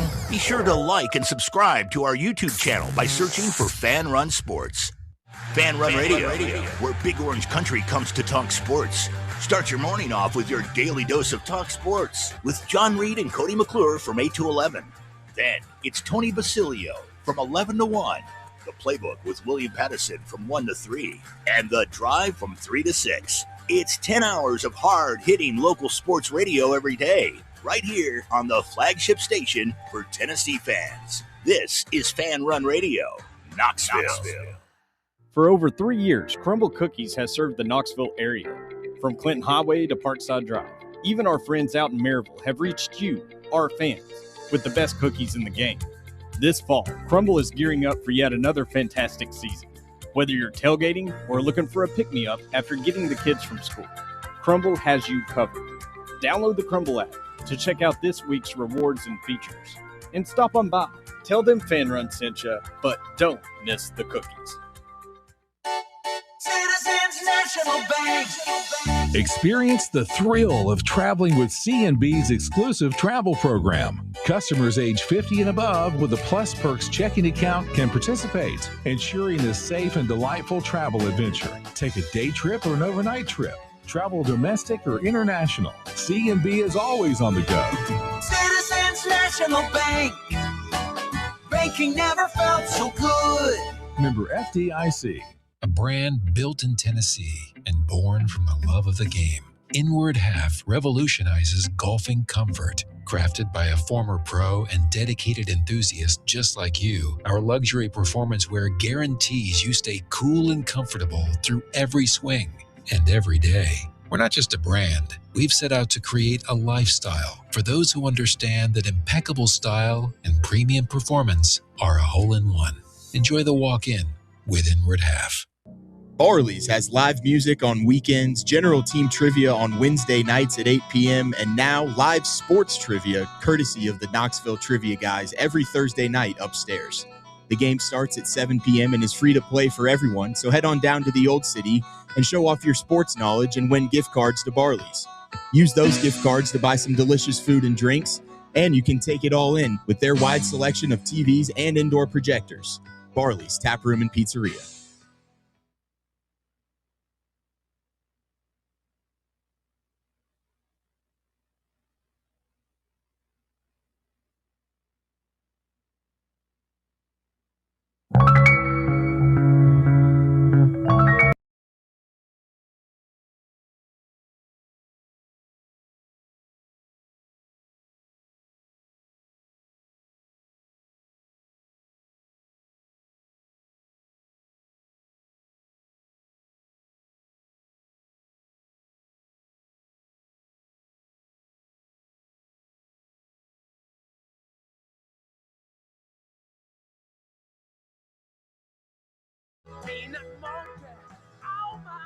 As the college football world turns,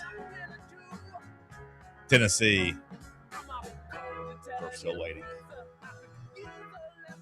Joey Aguilar was the topic yesterday. He's the topic today. He's going to be the topic until we get some clarity on him. We did our question of the day over on the Fan Run socials. If you're on Instagram, go give us a follow. William's done a great job with the socials, with the graphics. The account has really grown. Go show us some love at Fan Run Sports if you're on Instagram. But our question yesterday was just about Joey Aguilar. And Russell was firmly in favor. Per usual, Bear said, yeah, I agree with whatever Russ said, what Russ just said. So he agreed. And William was very strong in favor of, hey, yeah, get us as old as quarterback as possible. That's how you win. Mm-hmm. So everybody wanted the old quarterback? Sam wanted the old quarterback, but was just because of not wanting to see George McIntyre play, because Sam hates George McIntyre, in case you didn't know. Because that whole thing with the ex-girlfriend or whatever. Yeah. They run in the same circles back to school. But Sam did point out, well, also Joey Aguilar did graduate high school the same year I did. Which that didn't really hit for me too much. You graduated high school in 2019? Yeah. Wait, what does that mean? Well, he was just saying, like, he's too old to be still in college playing football is what Sam was saying. But like to me, when I you don't view Sam as old. Well, that's what I was going to say. I mean, Sam's not. I mean, that I far. changed my major and took an extra year of school, and I've still been graduated a year longer than Joey Aguilar's wanted to play football. So I know, but when you said it, when you say it like that, yeah. But when you originally said like you graduated high school at the same year, I was like, you know what? And I don't mean any disrespect, but I was like, Sam's close enough to a college kid. I like Cody said, I don't think of him as old. I don't think of you as a kid. I'm about to turn 25 in like a month. I know. I don't think of you as a kid. I was clearly out of college, Yeah. but you could still go to Cool Beans and be all right. Like Sure. if you went into Cool Beans Right. tonight, nobody would be like, "Ooh." No one's like, get back to the factory, old man. Like get there. Like if I went, they'd be like, hey, brother, like you got to get out of here. Right. If I tried to play college football, they look at me and say, I don't know, brother. But you, like you could stand among college athletes and not feel like, wow, look at this guy. He's the dad of the group. That's what I mean. I don't think of you as a kid. I don't want to come across that way. But like I said, I just don't think of you as an old man. And you could blend in a college setting and feel like you are at least somewhat of a peer. Yeah, you can get by with that till you're about 28.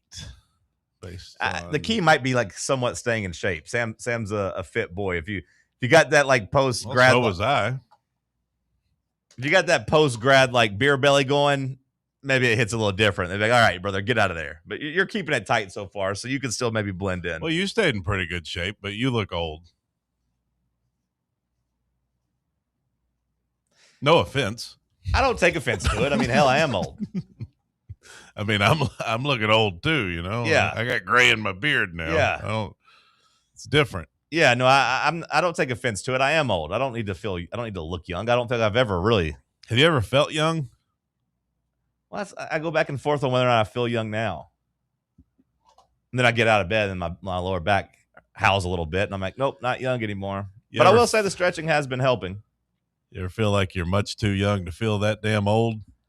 No, I'm too old to feel to feel much too young. Yeah, like I'm too damn old to feel much young. Yeah. Like I don't think I'm at the point now where I can say I'm much too young. I don't feel that way. But it is weird because I'll watch people on reality TV these days, and I'll be like, "Oh man, that person seems so young," and then they'll pop up their name like 33. I'm like, "Whoa, wait a second." Well, some people do look really good in their 30s. Yeah. Like they're still. Like if you take care of your skin and you maybe do all the right things and eat a proper diet, like I think 30 is still young for some people. Is there a place that I can go take a lotion bath? Do they offer that anywhere at spas? I know a girl down here who they take care of you. She's it's kind of you got to pay. It's a cash only kind of deal, but will she fill up a bathtub of lotion and just let me dip in it though? She'll let you do whatever you want if you pay the right price. I want to just immerse myself in lotion because I feel so dry. Yeah. And no matter how much lotion I put on my legs, I still feel dry. And no matter how much I try to put on my back, it still feels dry. I want to just take a lotion bath and be completely hydrated. Maybe you got the wrong lotion. I've tried different lotions. I got some of the good CeraVe stuff. It's supposed to be good. I know what you mean, and I hate that feeling. Like when you go to bed and like you're comfortable and you lay down, all of a sudden you get itchy. Oh, see, to me, it's not even laying in bed. It's right now. My lower back itches. And the back of my legs itch. Like I want to just take a lotion bath. Ashy. I might be, I guess, but I am putting lotion on. But I want to just bathe in it. And maybe it's my old soap. skin. Maybe you're allergic to your soap. No, I mean, like I know they say like your food taste buds change and everything, unless maybe your skin allergies change. But it's the same soap I've been using my last like 10 years, and this is a fairly new problem. I think it's just the winter. Like I think I have a weird problem with it too, because like sometimes I don't understand my hair because it'll be like greasy but I'll also get dandruff. It's like both. Sometimes. Yeah, don't take offense to this, but you probably just need to buzz your hair. It'd probably save a lot of your problems. Well, like yeah. Well, I mean, I think I do okay with that like fade look with a little hair on top. I'd just buzz it all the way, brother. I mean, not saying like get the straight razor out, but just buzz it. Yeah, but when I do that, you can really see the bald on top, you know? And I think I got a little ways to go. Now, we're very insecure, Right. it sounds like, as we start to talk about our skin and being old and our hair. Sure. I do give credit to Joey Aguilar for being willing to attach his name to this lawsuit and be willing to come back and play school. And, to continue the conversation we were just having, I do kind of give Charles Bediacco credit for being willing to go there and let the student section yell G League dropout to him and everybody make fun of him on the internet, because I feel like that's a pretty lonely existence to just be the guy that's like, yeah, maybe I shouldn't be doing this. Maybe I should go do something else. But damn, Alabama's giving me some money. It's like being the guy who's too old at the bar. It's like you still want to hang out. You still want to be a part of the crowd. But like, hey, man, you graduated 5 years ago. It's time to go. Well, if the guy at the bar is still taking home the girls that he wants, well, then like, hey, like good for him, because I mean that's kind of what Joey Aguilar would be doing here. It's like, hey, I got $2 million coming my way. If I could take a little public shame for $2 million, I guess I would do it. You know what I mean? Like I would do it. All I'm looking for is another year of eligibility and $2 million. They'll never get old. That's all I need. Like Bubba's NASCAR things we forgot. As long as you can tell me that joke once a day until Joey gets his decision, I'll laugh every time. I'm just looking for one more year eligibility and $2 million. Nothing major. It would be something we're fighting for. And like I said, I don't know if the JUCO years, or the D2 years with Chambliss's case, I don't really think they should count the same as D1 years.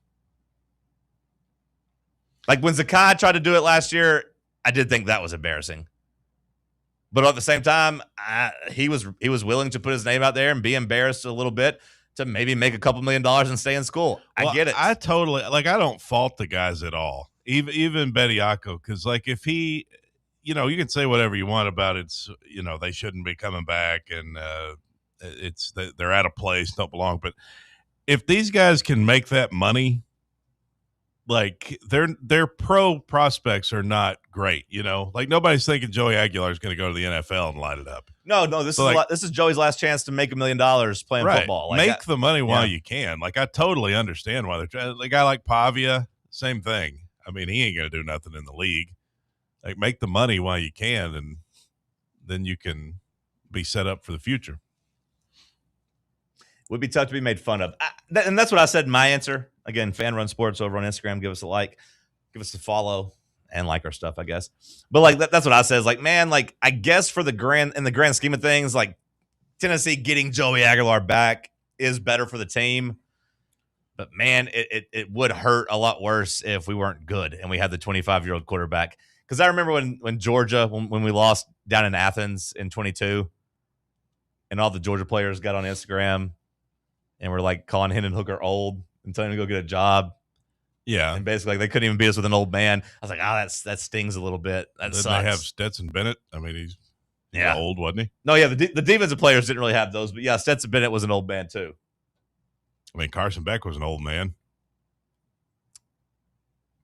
How many years of eligibility has Carson Beck used? I still haven't really gotten an answer on that. I don't know. Is he coming back? I don't think Carson He's Beck like 27 years old. Yeah, I don't think Carson Beck is coming back, and I don't think neither Stetson nor Carson had to sue. I think they got COVID lucky. And maybe that's Joey's thing. I was like, man, I could have got COVID lucky, or maybe the JUCO lucky. Can I ask something controversial? Not to do a political spinoff here, but why aren't people dying of COVID still? Because you remember, like at first, everybody died. And like you heard about people that died of COVID, and you're like, oh no, this is scary. It's dangerous. Like Joe Diffie. Oh no. But I don't feel like we hear about people dying of COVID anymore. Is it because of the vaccine? Or maybe we're just not covering it. I don't know. Or maybe they're not saying that any type of sickness that, you die if you had COVID, they're calling it a COVID death. I mean, I think that was very clearly happening too. But or if you were sick with COVID and you got ran over by a car, COVID death. But you also just might not be checking for it. But like there were those stories of like the trucks in New York City they had a morgue, basically a morgue on wheels, because they had to put the bodies in the frozen trucks because there were too many bodies. And like now you don't hear anything about COVID. Well, I think the vaccine helped, and I think people learned how to kind of medicate it and what to do, and kind of learned how to not be super spreaders and stay home. And I do think weak people got their. I think weak people, we find out how to care for them. Yeah, got to keep them, from getting super sick. I guess so. Like I said, I do still think there's probably some deaths going on. We just don't report on it. We've moved on. Yeah. Well, anyway, just curious about that. Okay. Speaking of Zakai Ziggler, he currently leads the Nanterre 92 French basketball team with 2.3 turnovers. Bad news, Bubba. Bad news, Bubba. I thought you were about to say he's leading them in assists. Yeah, 7 assists a game, was playing well. Can you give me his stats on his points and his assists? So he's, according to Real GM and Euro Basketball. Sure. Averages about 21 minutes a game. Okay. 8.2 points per game. All right. Let's see. Shooting 346 from the field. 346. Okay, we call that 34. Yeah. We call that 34.6%. 346. It's like a batting it's not average. baseball. Yeah, it's not baseball, Bubba. He's shooting 346 from the field. What's he shooting from 3? From 3. Oh no. He's had better days. He's shooting 27.9%. So things aren't going well for Zakai over in France. He's second in the team with assists, though, averaging almost 6 assists. Okay, so 6 assists, and what'd you say, 2.7 turnovers? Yep, 2.3. He was never the most efficient shooter. No. He never shot over 40% in his career at Tennessee. No, he wasn't. And the assist to turnover ratio is still good enough. But yeah, like it doesn't seem like, 34% from the field is not good, though. It needs to be higher than that. I think we should have brought him back. I don't think we could. I don't think he was able to. He tried. He hired Marcos Garza, and they tried, and they're like, okay, we're not ready there yet. Now, maybe in a couple years they'll be like, hey, you get 5 years, you can play 5 years. Good luck. But for now, you can't do that. Wouldn't that be exciting? A 27-year-old Zakai Ziegler coming ready for one last ride. One last ride? Yeah, maybe. How long do you think you'd need to stay submerged in the lotion bath for it to work? That's what I wonder. I don't know. I'd like to do it, though. I've seen people take like the milk baths or something. So, there is a concept out there. What about just taking off all your clothes and just rubbing lotion everywhere? Like you don't have to waste the excess lotion in the bath. Yeah, I just didn't know if there was a place that would do that could sell it. If they were selling those type of hydration like baths. Somebody that could rub you down to the places you can't reach? No, I don't want to be rubbed down. I want to be head to toe submerged. That's the submersion is the important part of this. I want to feel like a baby coming out of placenta, coming out, being reborn into the world just covered in lotion. That's very important to me. Have you ever seen Dune? Have you seen the big blubber guy that gets in the big pool of stuff? That's Jabba the Hutt? It kind of looks like Jabba the Hutt, yeah. But he's like dripping. That's what I want. I want to be just reborn into the world.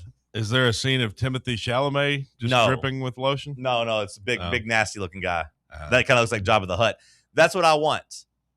I want to be ducked into the pool of lotion and brought out. Do you know how much lotion that would take, though? Like, I understand. It would take a lot of lotion. That's an excessive amount of lotion. I understand. It doesn't have to be. It can be diluted a little bit. It's just not a sustainable business model because you can't reuse that tub. Nobody else is wanting to bathe in your lotion. You can clean it out. Yeah, but that's wasted lotion. That's a lot of – you're having to blow through a lot of lotion. Well, how much money do you think a tub of lotion would cost, Sam? If we're getting wholesale lotion. A good bit. Wholesale lotion. How much do you think they can get me? $100? Because that's what the treatment at the spa is. If you go get a massage or go get a hot stone thing, they charge you $100. I'm willing to pay. I think it's $100 of lotion at least. I'm willing to pay. I'm willing to pay $100 to get this lotion. You got to charge a tub fee. You got to $135. I'm willing to pay $135. I think it's at least $175.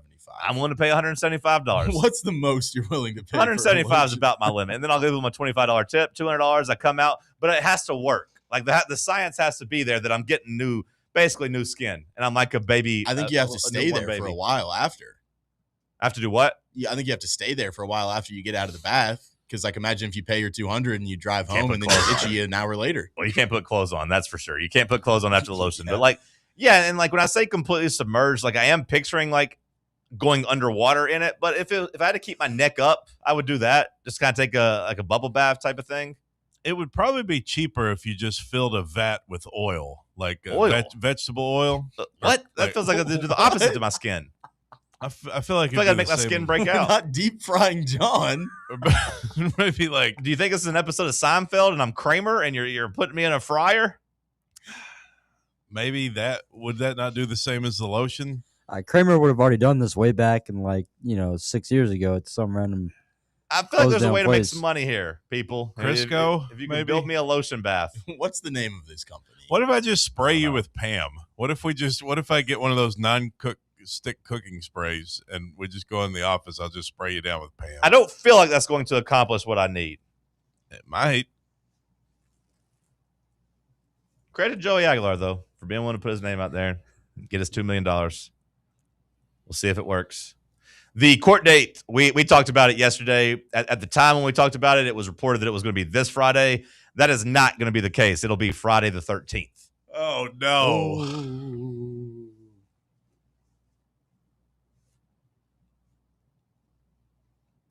He could have the best weekend of his life. Wednesday in court, Valentine's Day the next day. Wins in court, knows he's going to get to play another year of ball. The collective gives him $2 million. Valentine's Day, you're right, Bubba. That could be a nice weekend. That could be good. Or it could be awful.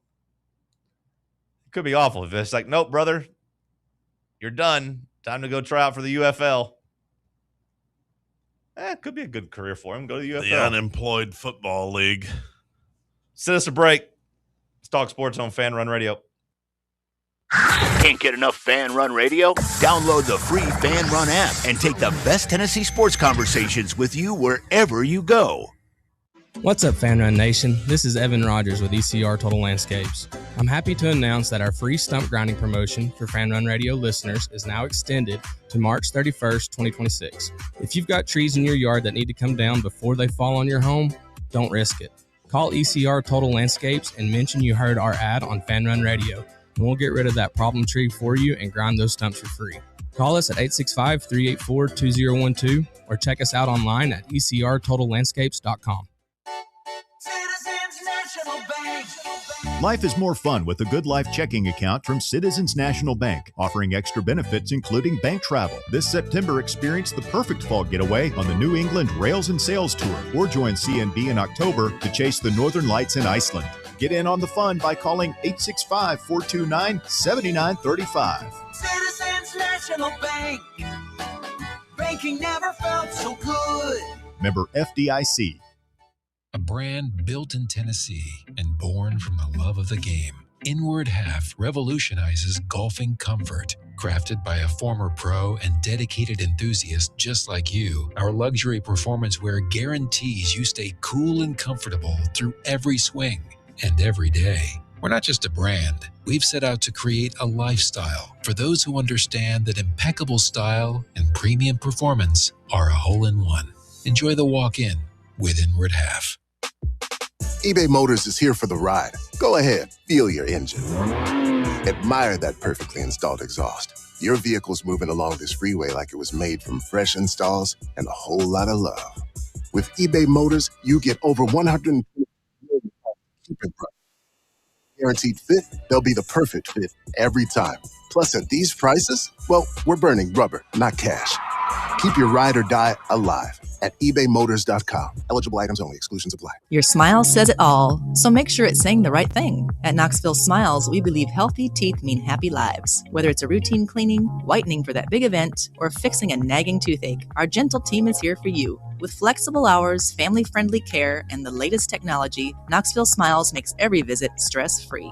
Don't wait another day to love your smile. Call Knoxville Smiles today at 865-539-1776 or book online at knoxvillesmiles.com. Smile brighter with Knoxville Smiles.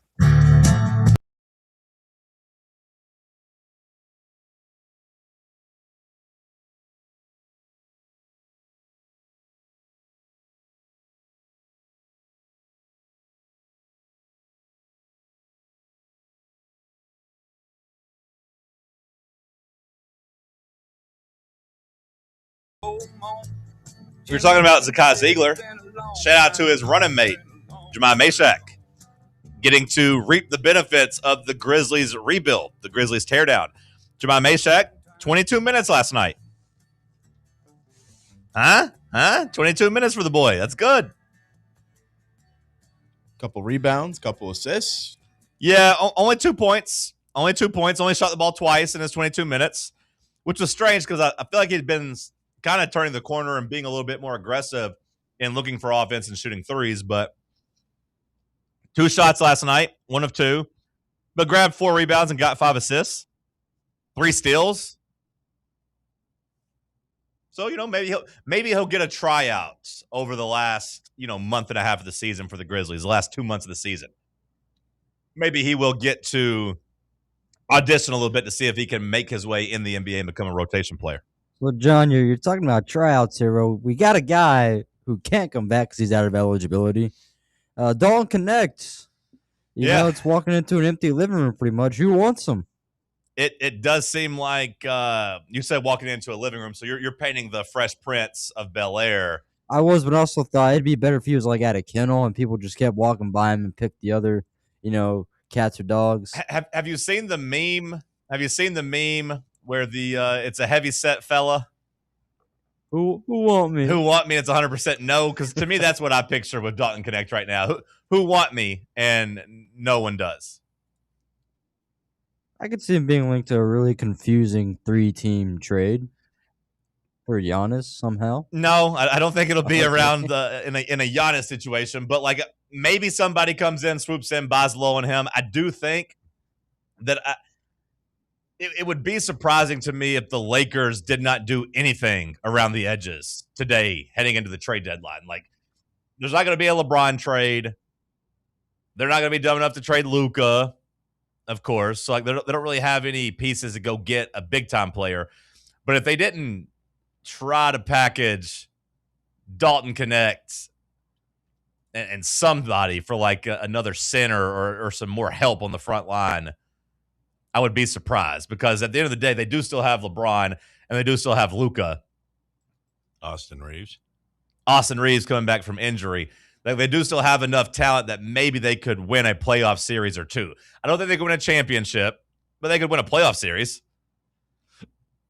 So I'm surprised that they have if they don't do anything at all. Maybe that's just selling Dalton Connect to save some money on a luxury tax bill of just getting rid of him for basically nothing. So where will he go?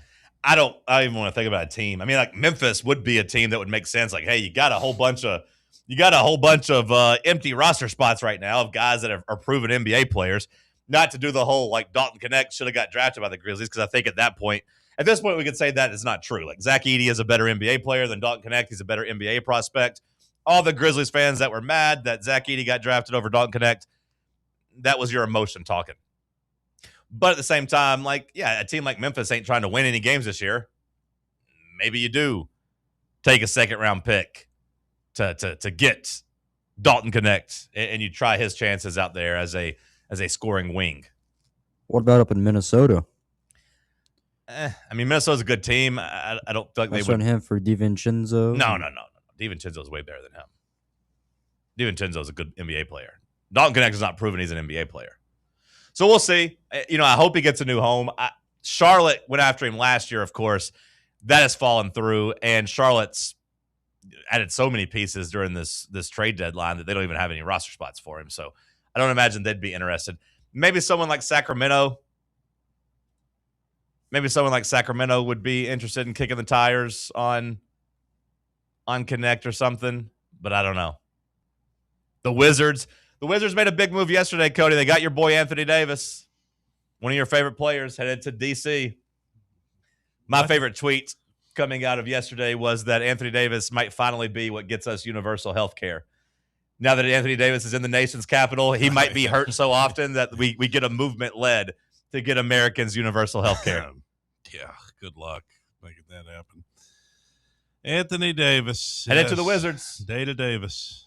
That's him. I always wanted to see what Anthony Davis and Trae Young would look like. I just thought it would be in Atlanta. Why'd you say he's one of my favorite players? You loved him whenever you were a pretend Lakers fan. I'm still a pretend Lakers fan. Anthony Davis was your boy back in the day. Well, not now. Yeah, I know. Now you don't pretend to care about him, and he wasn't on the Lakers. So he never plays. Yeah, I mean, he's literally hurt all the time. I don't understand why they keep giving him money. I am fascinated to see what happens with him in Washington.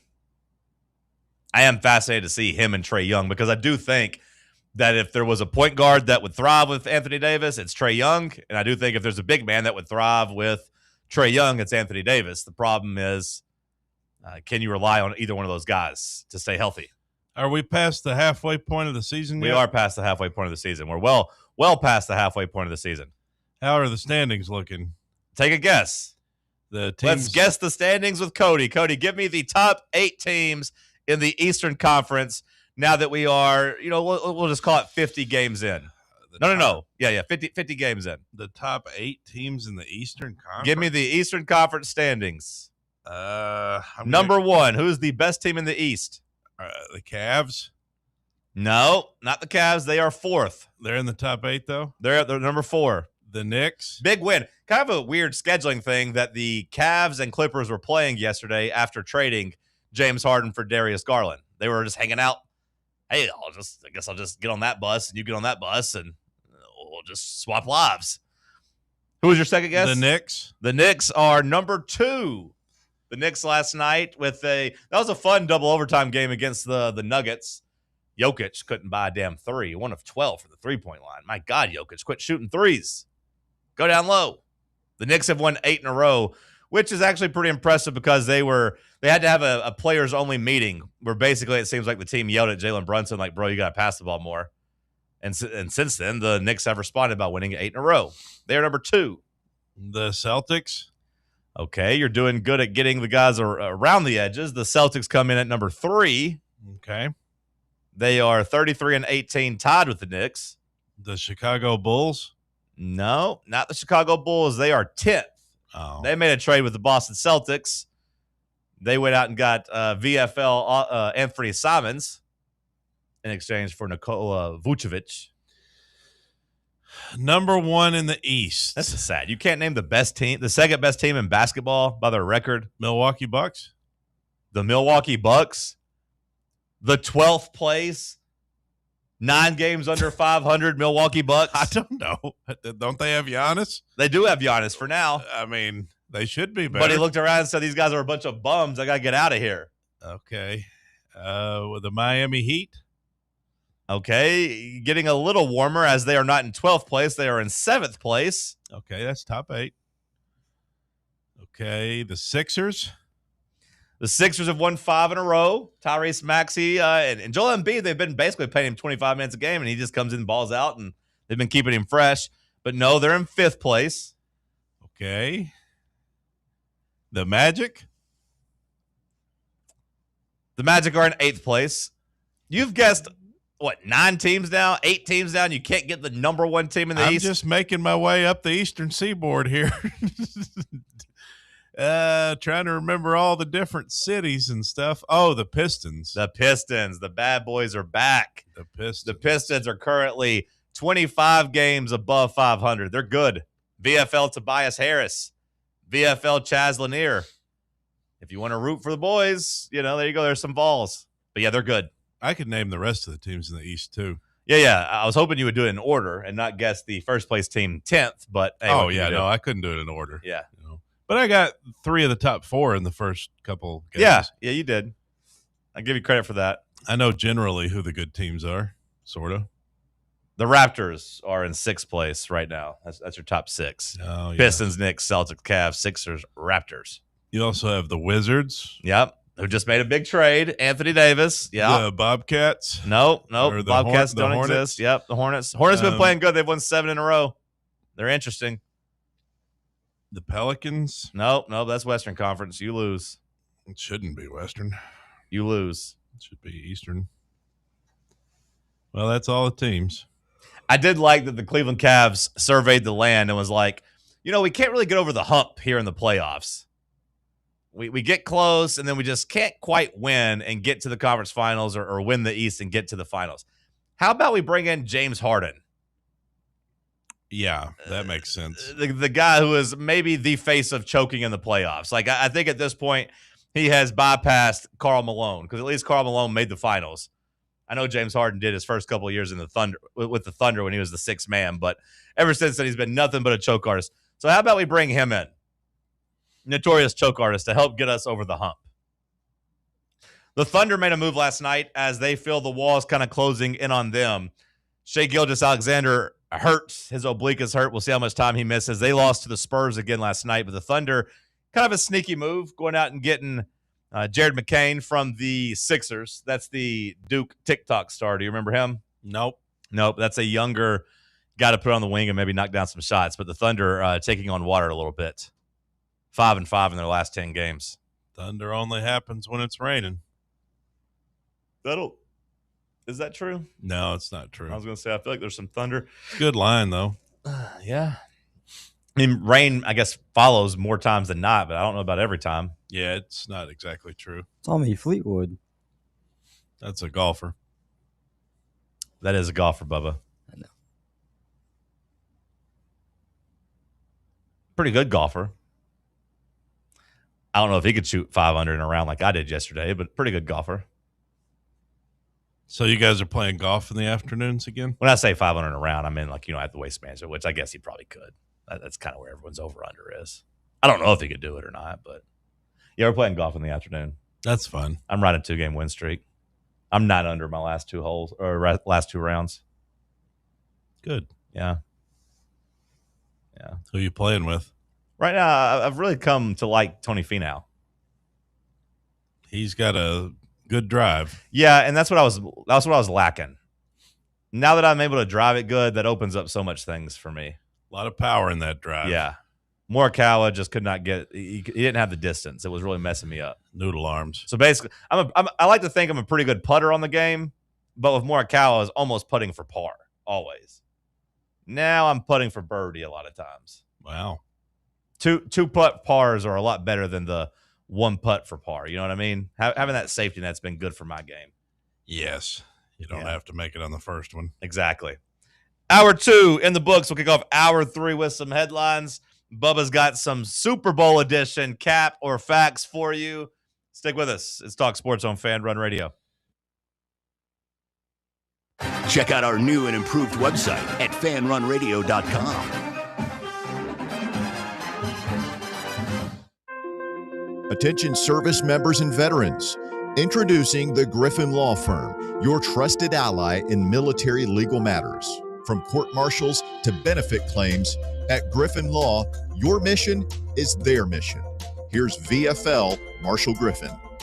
As a veteran and retired military attorney, I've successfully defended lifelong benefits and helped preserve professional futures. So I know that when you hire a military justice lawyer, you maximize your chance to get relief. With my unique experience, I can advocate for you because there's no military matter that's too big or too small. Let us help you make these critical decisions that could affect the rest of your life. Remain silent. Request counsel. Call Griffin Law. For a free consultation, call 888-707-4282.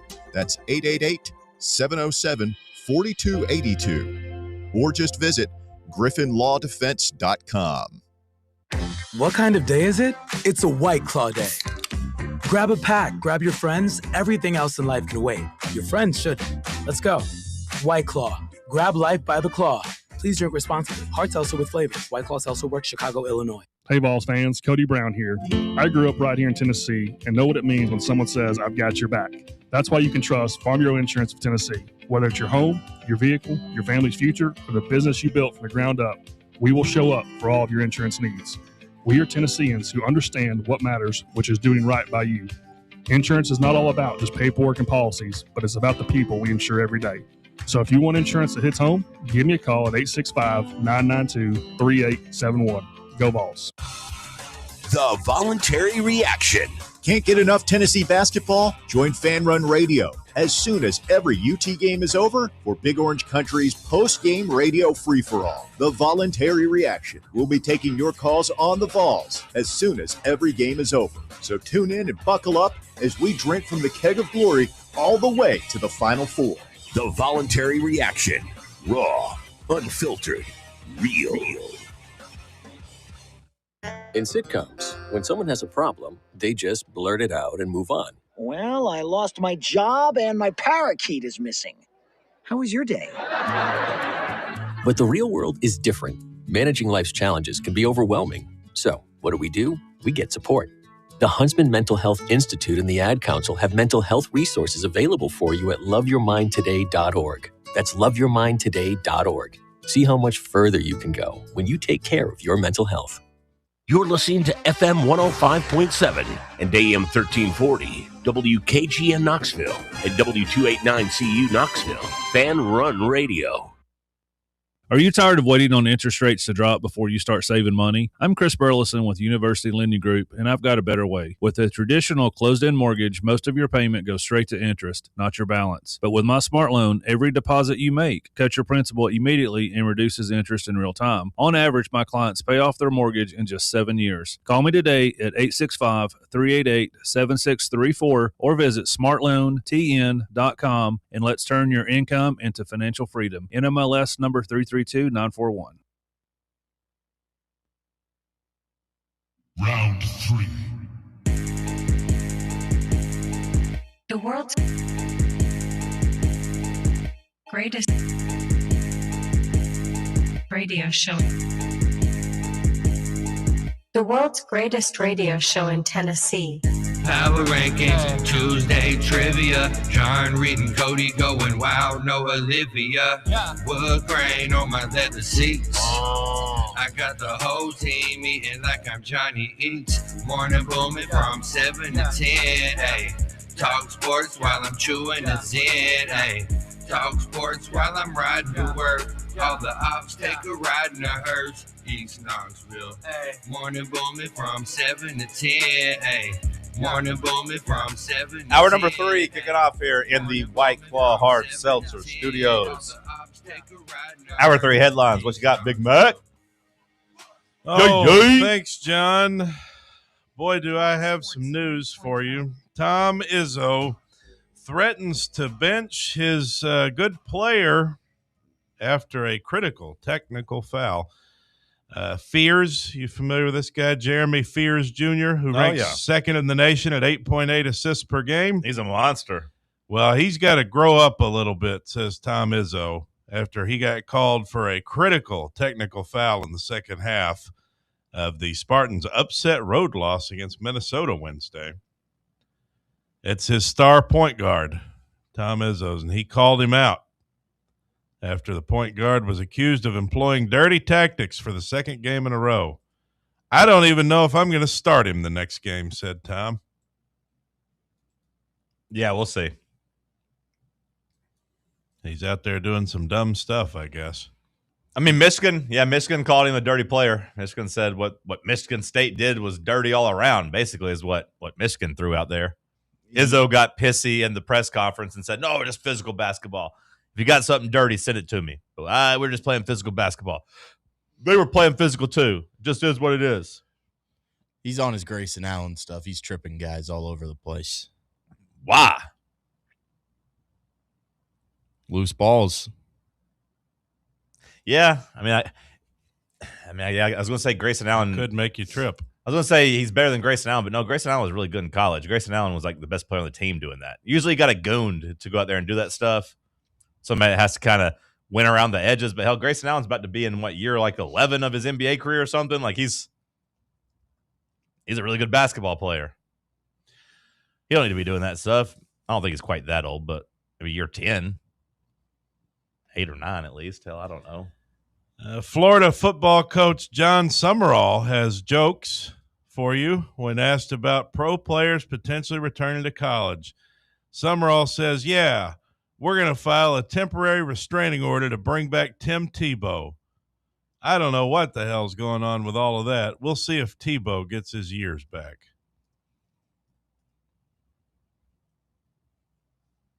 Jokes. Funny guy, funny man. NCAA denies. Yeah, we did that. Anonymous college football general managers say that USC, Texas Tech, A&M, Oregon, and Miami spent the most on their 2026 recruiting classes. Give me those teams one more time. USC, Jesus Christ, Texas Tech, Texas A&M, Oregon, and Miami. Okay. 12 of the 13 mentioned USC as the highest spending program. Does that come as a surprise? Mentioned who? USC as the highest spender, even more so than Texas Tech. These are anonymous college football general managers. 12 of the 13 mentioned said USC was the highest spending program. I feel like Lincoln Riley doesn't get enough hate. For being like For just underachieving? just what he's done over there at USC. I feel like there's been maybe some individual accomplishments over there, but like, I mean, they couldn't win games with Caleb Williams. Yeah, I do think Lincoln Riley gets a lot of hate. Well, speaking of coaches getting hate, the BYU coach is hurt about the continuous anti-Mormon chants during his games. BYU coach Kevin Young, any relation to Brigham, shared his disappointment over the anti-Mormon chants that could be heard from the Oklahoma State student section during the Cougars' upset loss to the Cowboys Wednesday night. He said there were some, quote, F the Mormons chants tonight by the student section that I heard. It was a great win for Oklahoma State. I think their fans should be proud, but it would be great if some class was warranted. I got 4 small kids at home. I'm a Mormon, and when I go home, they're going to ask me about it, the same way they asked me about it last year at Arizona. The Big 12 said it is aware of the situation and investigating reports of inappropriate chants. You may be happy to know the conference has a zero-tolerance policy for behavior of this nature. I know you're being facetious, but I think they should have a zero-tolerance policy. You shouldn't be mean to people about their religion. Yeah, but it goes without saying. I know. Do they have to come out and say, we have a zero actually, we'll tolerate it a little bit. We're not zero tolerance on the F the Mormons chants. We'll tolerate just a little bit. Well, zero tolerance to me means you kick them out. You kick them out of the conference. BYU? No. For being Mormon? No, the people making fun of them, the people being mean. You strike down the fear of God and you kick them out of the conference if you have a zero tolerance policy. Otherwise, you got a little tolerance. What are you going to do, a slap on the wrist? It's a bad look for the Oklahoma State student section, who they were praised during football season for all taking their shirts off. I know. Everybody said, oh, what a fun student section. Now, those same students are out here saying F the Mormons. Why are they so rolled up? Don't they suck at basketball too? Probably. Well, they won. They got an upset win. Okay, good for them. Are they good at basketball, Sam? You made a face. I mean, I don't feel like they've been relevant since Cade Cunningham left. I thought you were talking about BYU. No. Good. No, BYU's good. I know that, but Oklahoma State sucks, Oklahoma right? State hasn't been good. They're 16-6. Okay, never mind. Apologies to Oklahoma State. They beat A&M. They beat BYU. Are they ranked? It appears that they don't suck. No, they're not ranked. Okay. But apologies to Oklahoma State. They do not suck. I wouldn't say they suck. No, they don't. They don't. I take it back. I'm sorry. Got some decent wins. Okay, I take it back. I'm sorry. They beat Kansas State. I don't know if that's any good or not anymore. Sucks. Yeah, I was going to say. They beat Central Florida. They've been talking about firing Jerome Tang, right? Like they're about done with him at Kansas State, right? The orange juice guy? Yeah. They beat the Central Florida team that was ranked 25th at the time. They got a tough one coming up Saturday, though. They're at Arizona. I'd say that'll probably be an L. Maybe not. Clint writes in, how many Vols are playing in the Super Bowl? Do you know? 2, I believe, is the number that we got credit for. 2 Vols in the Super Bowl? That's the ones we got credit for. But I think they're just counting Velas Jones and Josh Dobbs. I mean, I don't think anybody's actually playing. We got 2 on the roster. Okay.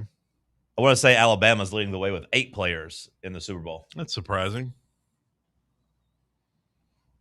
Was there any more to the question that Clint was asking? No, he was just asking me how many, and I didn't know. So. Well, I believe it's 2.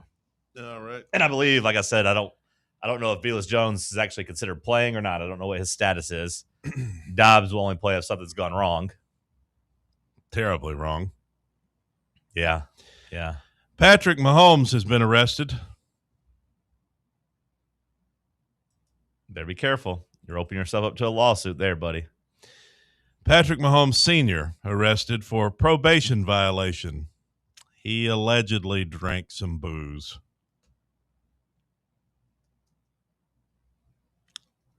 He was on probation for a DWI sentence after allegedly drinking alcohol. The 55-year-old former MLB player was booked into jail and did not look too thrilled as he had to pose for another mugshot.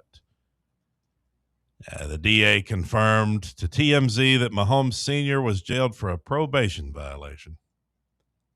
Does it say where he was drinking?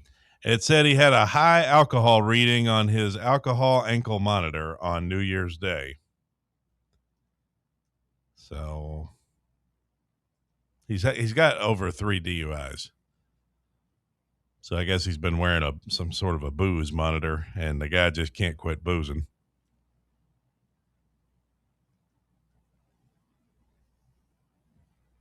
His son plays quarterback for the Chiefs.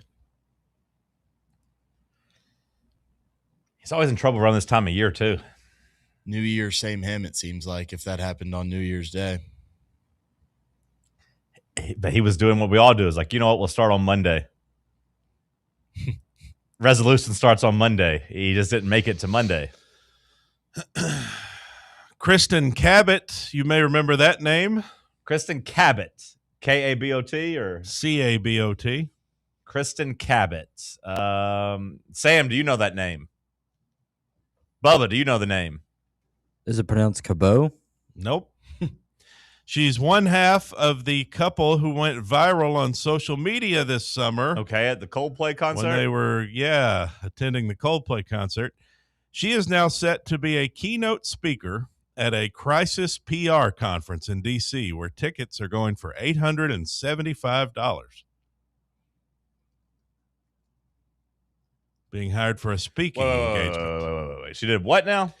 She is. I know what she did with the Coldplay guy, but like, what is she doing? She's the keynote speaker at a crisis PR conference in D.C. where tickets are going for $875.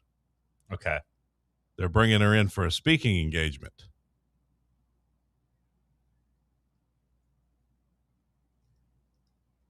Okay, honestly, good spin zone by her. Make some money off of a bad mistake that you made. Still gets to keep that relationship too. Talk about how you manage that crisis and how you've come out on the other side. I mean, I don't know if you said doing something bad. Like if I'm her, I'm like, hey, he told me they were going through a divorce. I'm the victim here. Well, wasn't she married as well? Oh, was she? Oh, yeah. Well, then if that's the case, then you kind of lose me there. But, the couple from the Today Show, they both cheated, and they got together, and they're happier than ever. They're walking around thriving. There could have been a happy story out of this, but the guy gave up and threw under the bus. The Montana football coach Bobby Hauck is retiring. He says because football is no longer enjoyable for him. College football has become not enjoyable. Dealing with what it has become, not enjoyable as a head coach. I haven't been enjoying it. I want to enjoy my career and my job. A lot of the head coach stuff in the current day is not enjoyable. So he's quitting because he's no longer enjoying it. It's typically a good program, right, Sam? Montana? Yeah, sure. Okay. Drake May, a full participant in practice. He seems to be doing well with his injury, says he feels great. And the Falcons, Michael Penix Jr., vows to never fold in the face of pressure. There was a big injury out of Seahawks practice. Nick Emanmawori, that rookie safety that's been just an absolute animal this year. Apparently he tweaked his ankle. Oh, yes. Looks like Darnold's good with his oblique.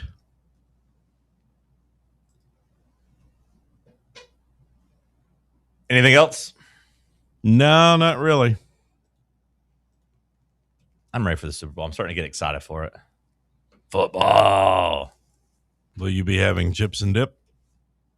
I don't know what I'll be eating. How many parties will you be attending? I got in trouble for that. I told you I shouldn't have been talking about it. Yeah, I figured you'd get in trouble for that. I got in trouble for that. You shouldn't have been saying nothing about that. Yeah. Did you get beat? I fell. I slipped. On the stairs? I slipped. I don't want to talk the about hill. it. don't want to talk about it. Slipped outside. Our parking lot's slick today. Yeah, be careful. Everybody be careful walking around out there. Guess we got a little more winter weather last night. I was looking for this day in history. Doesn't look like anything really good happened other than 1934. Hank Aaron is born. What are you going to do? All right, Bubba's got some Super Bowl edition cap or facts coming up right here on Fan Run Radio. For the fans, by the fans, this is Fan Run Radio, Knoxville. Hey Knoxville, Surfside iced tea and vodka made with real brewed tea is only 100 calories, 2 grams of sugar with no bubbles and no troubles. That's right, zero carbonation, so it's easy to sip and enjoy. Headed to a game day or party at a friend's house? Bring an iced tea or lemonade variety pack from Surfside or try their green tea and new raspberry tea vodka.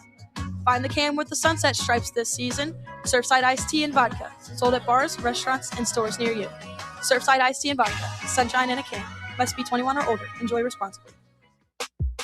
eBay Motors is here for the ride. Go ahead, feel your engine.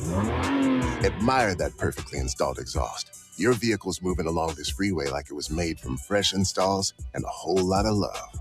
With eBay Motors, you get over 122 million parts to keep it running. And with eBay Guaranteed Fit, they'll be the perfect fit every time. Plus, at these prices, well, we're burning rubber, not cash. Keep your ride or die alive at ebaymotors.com. Eligible items only. Exclusions apply. Hey, Vols fans, Cody Brown here. I grew up right here in Tennessee and know what it means when someone says, I've got your back. That's why you can trust Farm Bureau Insurance of Tennessee. Whether it's your home, your vehicle, your family's future, or the business you built from the ground up, we will show up for all of your insurance needs. We are Tennesseans who understand what matters, which is doing right by you. Insurance is not all about just paperwork and policies, but it's about the people we insure every day. So if you want insurance that hits home, give me a call at 865-992-3871. Go Vols. For over 3 years, Crumble Cookies has served the Knoxville area. From Clinton Highway to Parkside Drive, even our friends out in Maryville have reached you, our fans, with the best cookies in the game. This fall, Crumble is gearing up for yet another fantastic season. Whether you're tailgating or looking for a pick-me-up after getting the kids from school, Crumble has you covered. Download the Crumble app to check out this week's rewards and features. And stop on by. Tell them Fan Run sent you, but don't miss the cookies. Yee-haw! I've been hooting and hollering ever since I started betting with the VIP Play app. VIP Play has more than 200 leagues, every bet type you can imagine, live betting and live hosts, all with 24/7 support from real live people when you need them. Start betting better with the VIP Play app today. Don't be a better, be a better with VIP Play today. Download VIP Play today or head to VIPPlayApp.com. Make sure you use the promo code FANRUN to take advantage of their welcome bonus and so they know that we sent you. Gambling problem? Call 1-800-88-99789. Must be 21 or older and located in Tennessee to bet. It's ugly, like look at you, it's a damn shame. Just remember all caps when you spell the man name. I want the truth! You can't handle the truth! Our country has failed us. Facts. I had one coach, and he used to say, "Put yourself in situations where you're not comfortable. Oh Play yeah, outside that's my of your favorite comfort saying. zone." That's my favorite saying. I watched the whole game. I seen the whole game. I was at home watching the game, and I said he was going. Before the game even started, when I seen, I said he was probably going to score 70 tonight. I don't know what made me say that, and my friends was with me, and they was like, "Okay." So when he got to like 70, I was like, "Well, he might as well go for 80 now."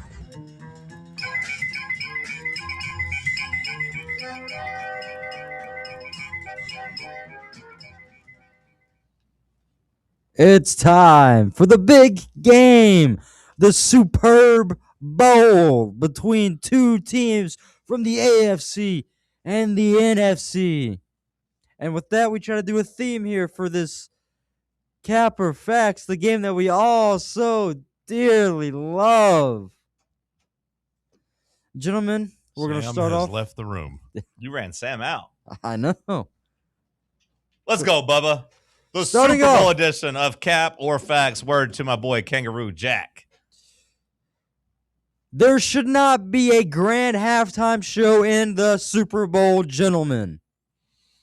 There should not be a halftime show? Get it out of here. I'm going cap on that. I enjoy the halftime show, and I don't get too caught up in, is it a whatever performance, like, oh, this music, it ain't good like it used to be. I mean, I would prefer to see an old rock band just because that's kind of what I like, but I was listening to Bad Bunny during the break. This La Canción song? It's his number one song on the Spotify. 2.4 billion streams.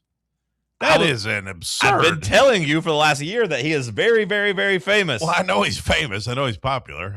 But you didn't realize how famous he was. Well, 2.4 billion. He's the biggest artist in the world. That's what I was telling you when they announced. Is he? Yeah, is that true? Yeah, when they announced his that he was doing the halftime show, everyone's like, "Who the hell's Bad Bunny? He's the biggest artist in the world." Well, like he's bigger than Taylor Swift. Yeah, like worldwide. Yeah, obviously. Yeah. It's so crazy. He was at Santa's Pub in Nashville. It's also crazy that, like, in the midst of his peak fame, he decided he wanted to wrestle for he did a couple of pay-per-view matches at WWE. Yeah. Like a hardcore match. It was like doing some pretty cool stuff. Look, I don't know anything about the guy, and I'm not going to be able to understand any of the words to the songs, but they're fun, upbeat, like, you feel kind of like you're at a resort or something. I'm sure there'll be some sexy women on stage. Yeah, I like the performance. I like the whole aspect of it. So I go cap on there not needing to be one. I enjoy that part of the Super Bowl. And everybody's watching it. So, like, you do get to read everybody's takes. And, like, I enjoy the dialogue. And, like, some weird stuff happens. And why is Lady Gaga falling out of the sky? Or, like, was it 50 Cent that was hanging upside down like a bat? Yeah. There's always some weird, kooky stuff. He did that to call back to the beginning of the In the Club video. Yeah. That's what he did. Like, the first time you actually kind of saw him on his own big single, he came down in the training center upside down and then was doing, like, sit-ups, but now he's fat. So he was too fat to be doing the sit-ups. So, like, it didn't really work well for him. I'll enjoy watching the halftime show. I'm not too wrapped up in who it is and all that. Like, I'll watch what they give me. I'm not going to watch the Turning Point USA Kid Rock performance. I got to say, though, Bubba, you might be onto something here. I'm not going to go all the way and say it's facts, but would it really hurt us if we had the concert pregame? Would it really hurt if, like, the big superstar celebrity doing their concert happened before the game even happened? It's tradition. I do kind of hate the 40-minute halftime break. Especially at the time it happens. I mean, the game usually starts at 6? By the time the Super Bowl rolls around and you're starting to get to that point where it's like, man, it's kind of late. When should we head home? You got to sit there for 40 minutes. Kind of changes the vibe of the game. You're saying we should head home at halftime? Oh, no, I'm just saying people, like, at parties, though, you start thinking about it at least. Like, it's 8 o'clock. You start getting a little tired. Pre-game concert, halftime Pro Bowl. Okay. I don't know if I want to see that, but sure. Just make grown men that are very good at their professional sport play at halftime like the little 7-year-old basketball guys that we have. Would you have more of them opt out because of that, or be like, this is cool, 100 million people are watching us? Josh Dobbs could actually play in the Super Bowl. That'd be cool if Dobbs gets to play. I mean, it won't be good for the game because that means that there's been a catastrophic injury. Yeah. It would be cool. Could you imagine? Like, if he then led the team to a win, and Dobbs is the talk of the town on Monday. I'm seeing it. Bubba sees it. I like the halftime show though, Bubba. So I'll say it's cap. But I do wonder if you could tinker with it a little bit, and we need to bring back doing other stuff at halftime. Why has everyone except Turning Point USA? Why have they punted on doing something at halftime? Back in the day, Sam, wrestling had a thing called halftime heat, where The Rock and Mankind had a match in an empty stadium or an empty arena during halftime. If you were a wrestling fan, you turned over there instead of watching the halftime show, and The Rock just beat the hell out of Mankind with a steel chair, handcuffed him, and everything. For the Super Bowl, wrestling would have a halftime show? Wrestling would put on a match during halftime of the Super Bowl. But, like, on a different channel. But, like, you went there, And like, if you needed to be entertained for 30 minutes and you didn't care about watching, at that point, the halftime show was like a bunch of old guys. If you didn't want to watch Aerosmith, go watch The Rock beat the hell out of Mankind with a steel chair. In Living Color, kind of like a black version of Saturday Night Live. The Wayans brothers, the Wayans family, they put on a special halftime show one time instead of the Super Bowl halftime performance. What if it was like a silent disco and you have like 4 Super Bowl halftime performers at different locations and you can buy a ticket to any of the 4 ones, and then like on your remote, it's like, hey, click 1, 2, 3, or 4 for whatever halftime. Well, that's where we're headed with Turning Point USA. They're giving you another option, so maybe other places are going to just start having that too. But yeah, I wish some other people would be like, hey, instead of this, turn on us at halftime of the Super Bowl. Watch us do something. What was wrong with Aerosmith? That's just the only old band I could think of. Do the Rolling Stones do have Super Bowl? Yeah, they did Super Bowl 40. So that'd been I what? believe. Would that have been 06? Yeah. Yeah. Now I was thinking of something a little bit older. I don't know. I couldn't think of nobody anybody older than the Stones. Yeah, no, I just meant like older, like in terms of like it being around like 2000, 2001. Because I liked Bruno Mars. He's got a new song out. It's a real bop. This new song he's got out. Bruno Mars is great, brother. I told you, it's the best concert I've ever been to. Yeah, I can see that. He's I was going to go on his new tour until I saw the ticket prices, and it's like $400 just to basically have any type of sight line on him. There was that thing with The Weeknd with all the mirrors. Remember that? I didn't really like The Weeknd. No, I didn't like The Weeknd's either. I'm not a fan of his. No. I don't like his voice. Like, all his songs sound the same to me. But, I'll give Bad Bunny a chance. I mean, I don't care. I'm not all caught up in the it's too woke or whatever. I'm not watching Kid Rock. I've seen Kid Rock live 3 times now. I don't need to see him again. Ball with the ball. Give it a rest. Will he even do that? I don't know what he's going to do. But I disagree with you, though. I don't think I need other options at halftime. Like, I kind of like the idea of us all just sitting there watching the same thing. Yeah, sure. All of America. It is surprising me that all of America just punts on it, though. Like, hey, we got 100 million people in front of our TV. Let's let NBC have it this year. What? We're having a little competition. What network is the Super Bowl? Is it NBC? ABC, I believe, this year. Oh, it's ABC? I believe so. Well, that means Buck and Aikman, though, right? Okay. Yeah, they're good. I can deal with that. I want to say it's ABC. Next up, Bubba. Oh, go ahead. You got another thought? I was just going to say, I think I like NBC the best. Buck and Aikman, to me, are the best duo right now, which is crazy to see because there was highlights from 20 years ago or 18 years ago when the Giants beat the Patriots in the Super Bowl, 18-1. And Joe Buck was so boring in those highlights. I'm like, this guy is terrible. It's on NBC. NBC this year? Mm-hmm. Okay, so it'll be Collinsworth. So I just completely made that up. I think next year. Next year's ABC? And ABC. Okay, I was going to say, somebody told me that this week it was on ABC. Tirico and Collinsworth. I'm good with that. Okay, yeah, I'm fine with that. I miss Joe Buck doing baseball. I wish too. he still did the World Series.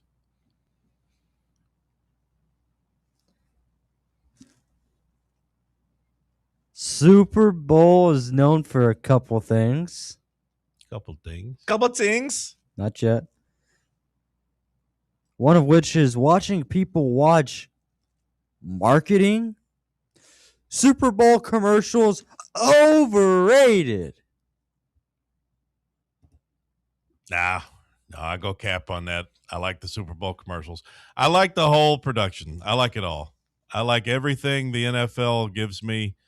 I open my mouth and I let them pour the soup into my mouth or the slop or whatever it is. I like the commercials. I don't even like missing it. I can't even go pee because I don't like missing anything. I feel like I'm always going to miss a good commercial. I watch every single second, every single minute of the Super Bowl production. The commercials are probably a little overrated, Bubba, but I still like them too. Although it becomes awkward if you're at a big Super Bowl party where you're trying to tell people to be quiet or they're telling you to be quiet. And you're like, having a conversation here. Relax.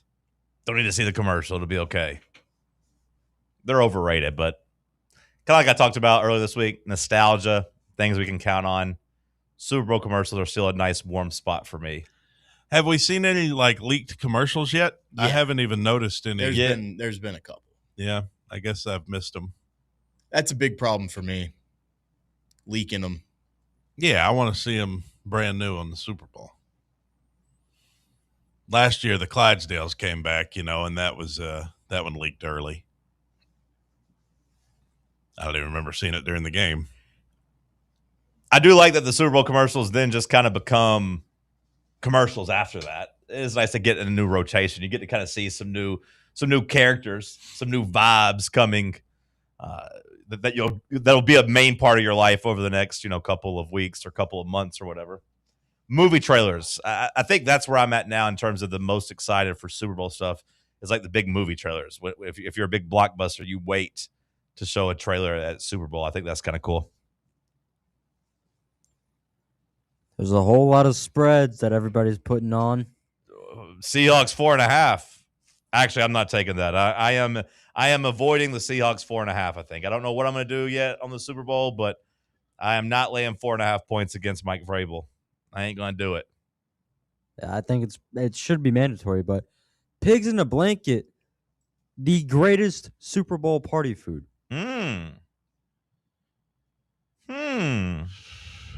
I'm going to go facts on that because I don't even think I always get to have pigs in the blanket, but I'm thinking about myself staring at the table of hors d'oeuvres. And if there were pigs in the blanket, I would put those on my plate first. If they were there, there's nothing I'd choose over them. Bad take by you. A shockingly bad take by you considering it's a food topic and I trust your palate. You think there's a better option than pigs in the blanket? I think there's a better option just in the same family. Give me the weenies out of the bread, dipped into some nice sweet barbecue and glazed. You have anybody that does the sugar and puts some in there? Smokies, I know. Those are better. I know. Those are better than pigs in a blanket. They are not better. Yes, they are. They're 10 times better. A warm crescent roll has never made a sausage worse. A warm crescent roll. That's interesting when talking about finger foods at a party because I'm sure those crescent rolls stay warm the entire time, Cody. I'm sure they haven't been sitting out for an hour by the time you got to the party. No, they don't. But they're still totally delectable when you get into them. You got barbecue sauce all over your fingers. I got a nice warm all crescent. over my fingers. No, I got a fork. And also, you ever hear of a microwave? You ever hear of a microwave? Also, now I'm going to go to somebody's party and put stuff in their microwave. Bad enough that they're having to host everybody. Now I'm going to go and put stuff in the microwave for them. I'm going to be that guy that fixes a plate You know what I just and thought then puts about, it in the Bubba? microwave. What if you dipped a pig in a blanket in the cheese dip? You can't call it a goat food if you're telling me you have to put it in the microwave. No. You don't have to put it in the microwave. Then I'm just saying if you're so then worried about your it cooling off a bit. Your cold crescent roll and your cold weenie ain't going to be better than the nice warm weenie it's not that's cold. It's glazing and some good sauce, staying warm because it's in a crock pot, so it's staying warm. There's no competition. You could keep the crescent roll, the pigs in the blanket warm if you wanted to. How you gonna keep it warm? You could stick them in a pot. That's something in a people warming do. pot. Yeah, that's something people do. You could wrap them up in a towel and keep them in there. The bread would burn. No, it would be fine. You wrap them in a towel. Terrible take. That's not a terrible take. 20 better appetizers. Little Smokies are not better than pigs in a blanket. They are? No. They are, unless you have a little mustard, baby. You have a little mustard, you can put your weenie in. Crescent roll makes everything better. Wrong. Crescent roll is a bottom tier roll, too. Like, what are you talking about? Little Smokies, I think, are the last thing I pick at a Super Bowl party. That's fine. You could be wrong. It's okay. Maybe your people just don't have the right glaze, right sauce. No, I think that recipe is pretty universal. No. I got friends that I got friends that do a little spin on it. They do it a little bit better. Maybe you should try some of their. I mean, they're good. I'm not even hating on them. I don't want to try but your friends' weenies.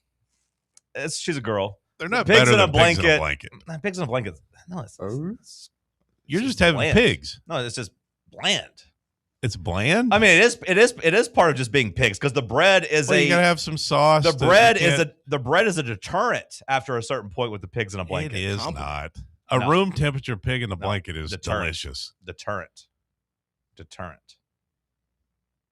Overrated. Very overrated.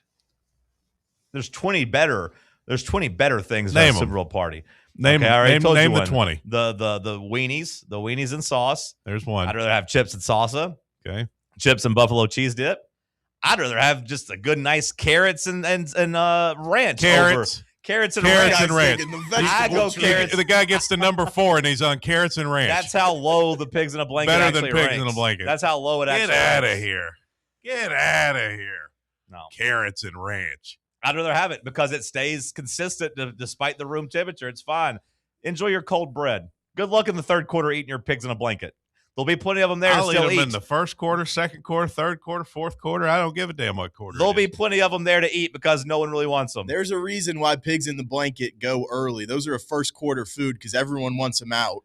And then those little weenies that you're eating are They're just not going to be there. They're a first quarter food because everyone knows the wants only chance to eat them is when they're hot. And even then, they're not there. They stay around. It's a hot commodity. No, they stay around. They're not good. You're very wrong. Wrong. I'm sure your friend that makes the weenies loves you because, like, that to me, that's the thing that's universally untouched at a Super Bowl party. And they're probably like, thank you, John, for eating 20 of my weenies. I don't have to throw all these out. Sam's been to 4 Super Bowl parties. He's acting like he's a damn expert. He ain't even been old enough to go to Super Bowl parties. What the hell are you talking about? Since when did a Super Bowl party have an age, brother? Well, I mean, I'm just saying, more experience. The more experienced you are, the older you get, the better your friends get at cooking. The worse your palate gets eating weenies. The better your friends get at cooking. I'm sure you're 19, like a 4-year-old. I'm sure your 19 or 20-year-old friends at college didn't make good versions of them. Sam. I had a I'm sure better of that. Super Bowl spread than you've ever had in college. Wrong. Your sophomore year, you weren't doing a better Super Bowl party. Wrong. Incorrect. Get some life experience and come back and talk. Here's the guy who says he is okay with being wrong. You know, I am okay with I being have wrong. to be right all the time. No, that's not true. I'm just saying that your age and experience, you haven't been to enough Super Bowl parties to have a strong take. Wrong. Not experienced enough. Wrong. You can, I don't know. I started going to Super Bowl parties. I'd say I was probably 14 or so. We used to go to my buddy Mo's back home. We went there he always had us a good spread. And his mom cooked us a lot of stuff, Yeah. you know, Yeah, so sure. we always had some good stuff. Yeah.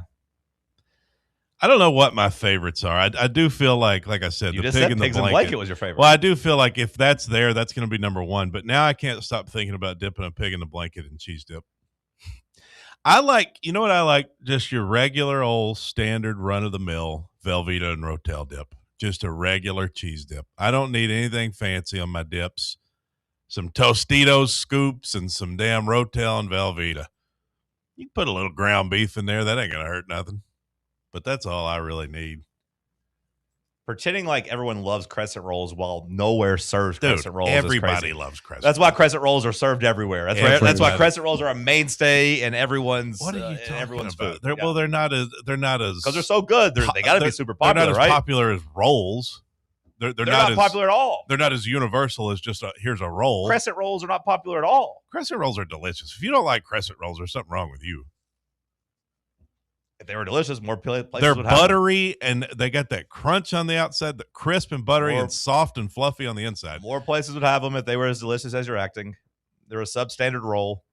The crescent roll is the superior roll, in my opinion. Is a terrible take. Well, I don't think it is. I think it's the right take. And I think you probably just never had any. I've that never were had a good. crescent roll. I've had plenty. I'm like, ugh, gross. If you say ugh, gross to a crescent roll, I can't help Give me you. a dry ass biscuit over a Give me a crescent dry roll. ass carrot and some ranch. It ain't even house made ranch, is it? It wouldn't be dry if it was dipping it in ranch, but No, it's still a dry ass carrot. Then you dip it in ranch. But I don't eat a carrot by itself. I You eat ain't carrots even and eating ranch. house made ranch. What is it? Hidden Valley? I'd still You- take that you over. get that little I would still take that snack over tray pigs from in- Walmart. I'd that still little- take that over pigs in a blanket. That's crazy. It's just crazy. What are you going to say next? Celery and ranch is also better than. Here's the truth bomb you pigs in need a to blanket? hear is that you just like it because of the name. You just like the name pigs in a blanket. Really?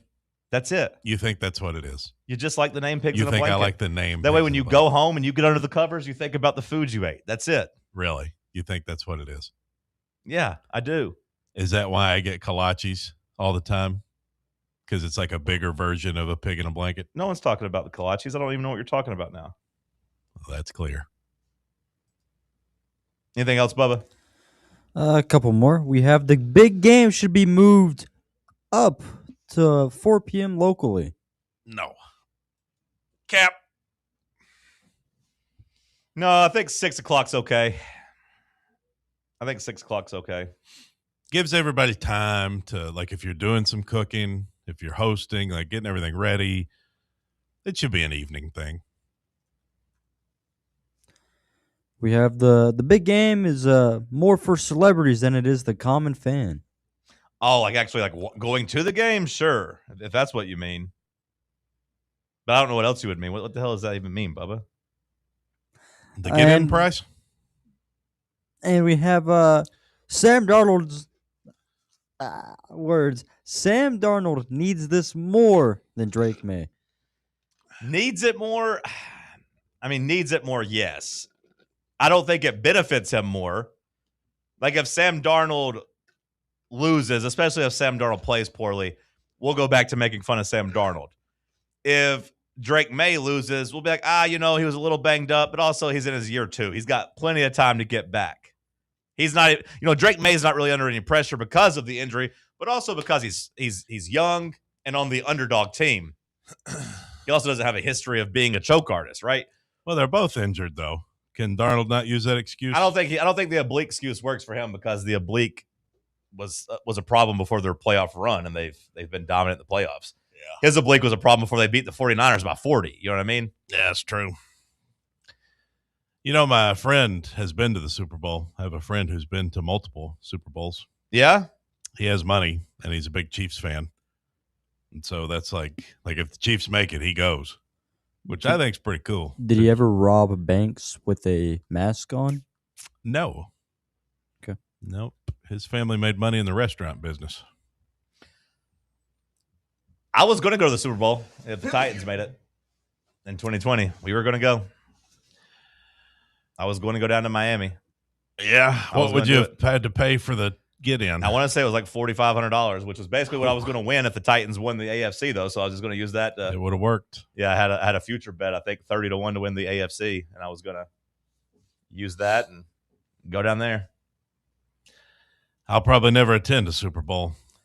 I would say if the Titans make it, I might try to go. I mean, depends on, when it is and what's going on in life. But I think I'd have a hard time not going. Although maybe, at that point, if I was a father, I'd be like, hey, I don't need to spend. I don't think I'll ever have a desire to go to the Super Bowl. I think if my team was in it, I'd want to go. But it'd be more so because I'd probably have been at the AFC Championship as well and feeling like I got to keep this train rolling. I think you just have to spend an absolute fortune to be able to have like a decent seat. And yeah, like I don't want to spend $40,000 to watch my team lose. And I'd rather probably just feel the same satisfaction having a good view on my couch instead of being up in the nosebleeds with my binoculars out. Yeah, you might be right. And like it would be the absolute worst possible loss that you could have. Yeah. Do you feel the same way about a national championship?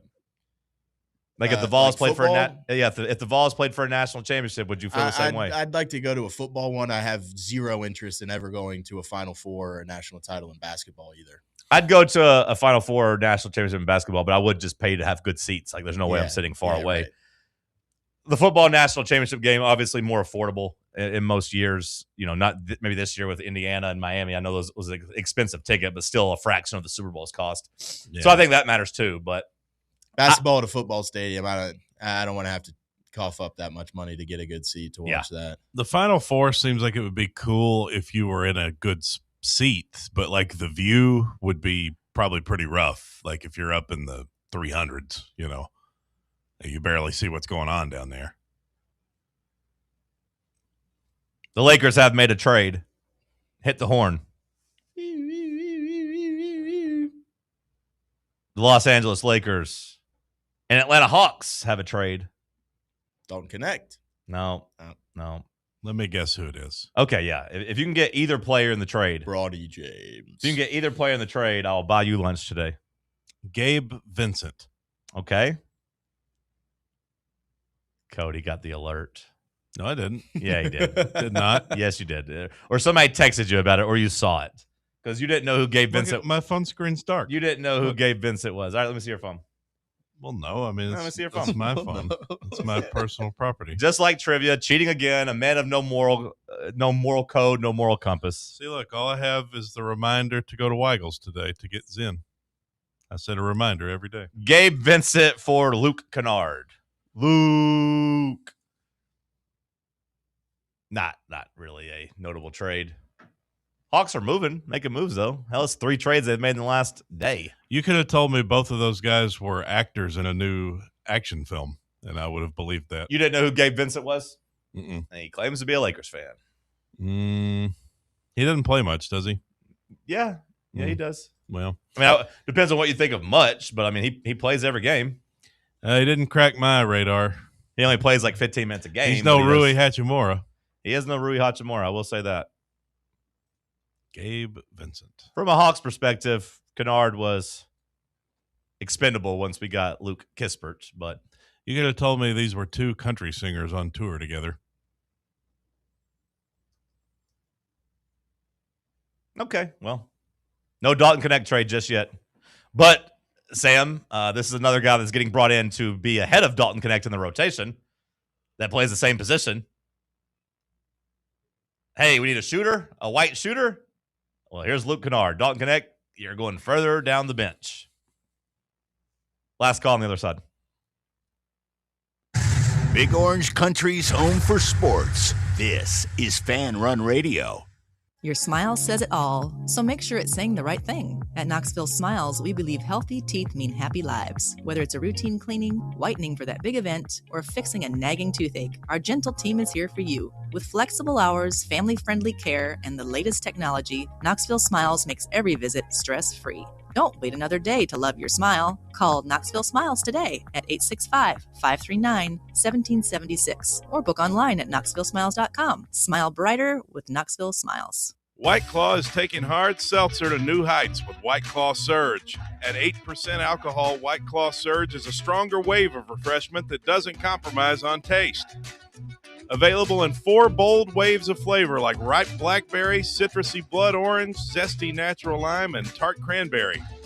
Check out your favorite retailer in-store and online for the White Claw Surge Variety 12-pack and 16-ounce single-serve cans. White Claw Surge. Please drink responsibly. Welcome to Axle Logistics, where excellence isn't just a goal, it's an energy. As a leading third-party logistics company, Axle is powered by an award-winning culture built on a work hard, play hard mentality. Here, the drive for success is contagious and hard work never goes unnoticed. Whether you're just starting out or looking to level up, Axle Logistics is the place to launch your career. Join us and take your ambition to the stars. To learn more, visit axlelogistics.com. What's up, Fan Run Nation? This is Evan Rogers with ECR Total Landscapes. I'm happy to announce that our free stump grinding promotion for Fan Run Radio listeners is now extended to March 31st, 2026. If you've got trees in your yard that need to come down before they fall on your home, don't risk it. Call ECR Total Landscapes and mention you heard our ad on Fan Run Radio, and we'll get rid of that problem tree for you and grind those stumps for free. Call us at 865-384-2012 or check us out online at ecrtotallandscapes.com.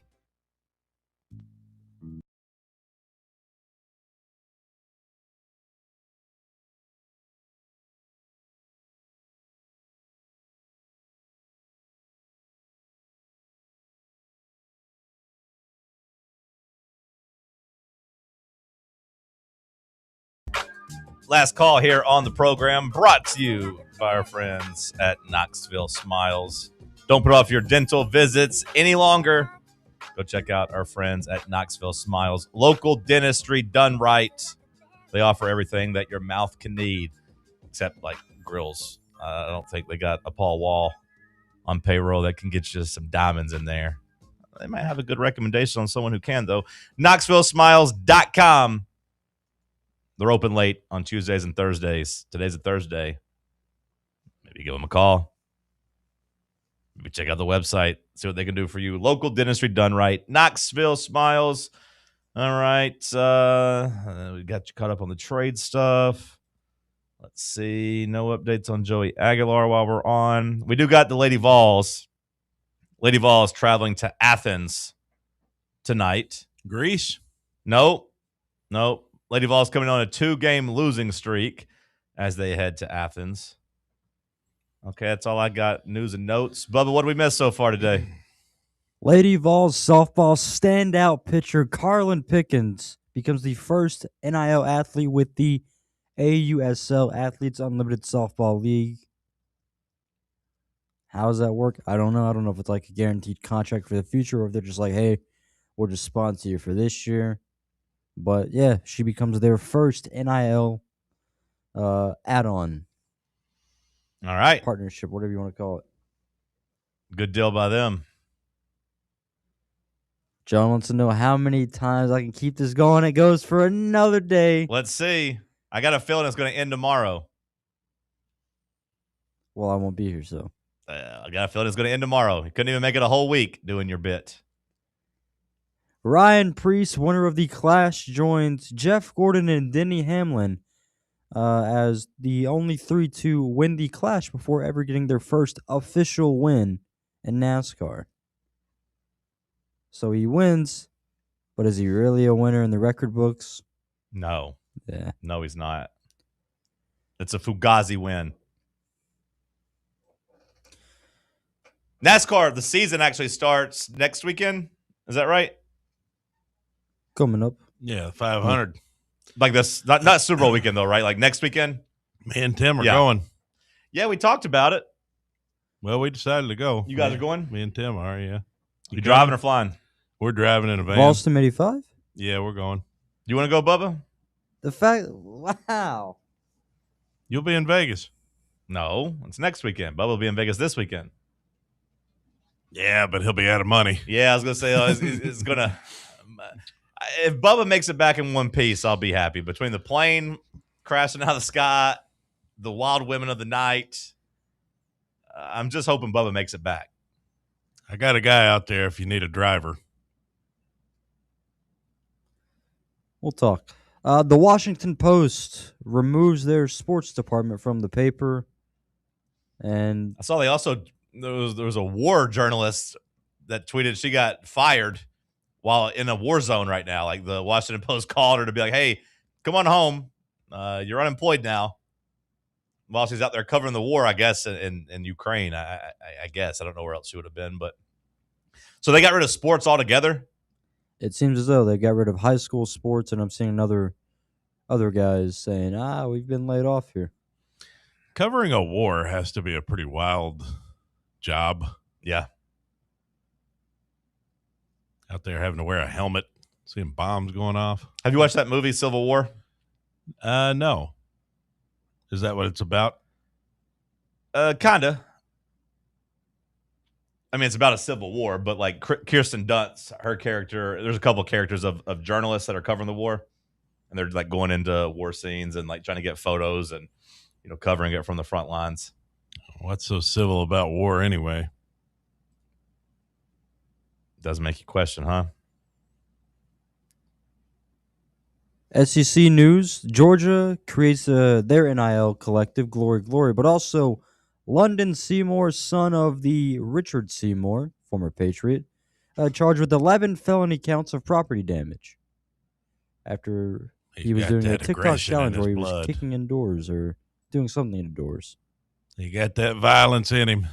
Got that from Daddy. Nothing he can do about it. We have Ilya Topuria reaching an agreement with his ex-wife, and he now targets a return for the White House fights.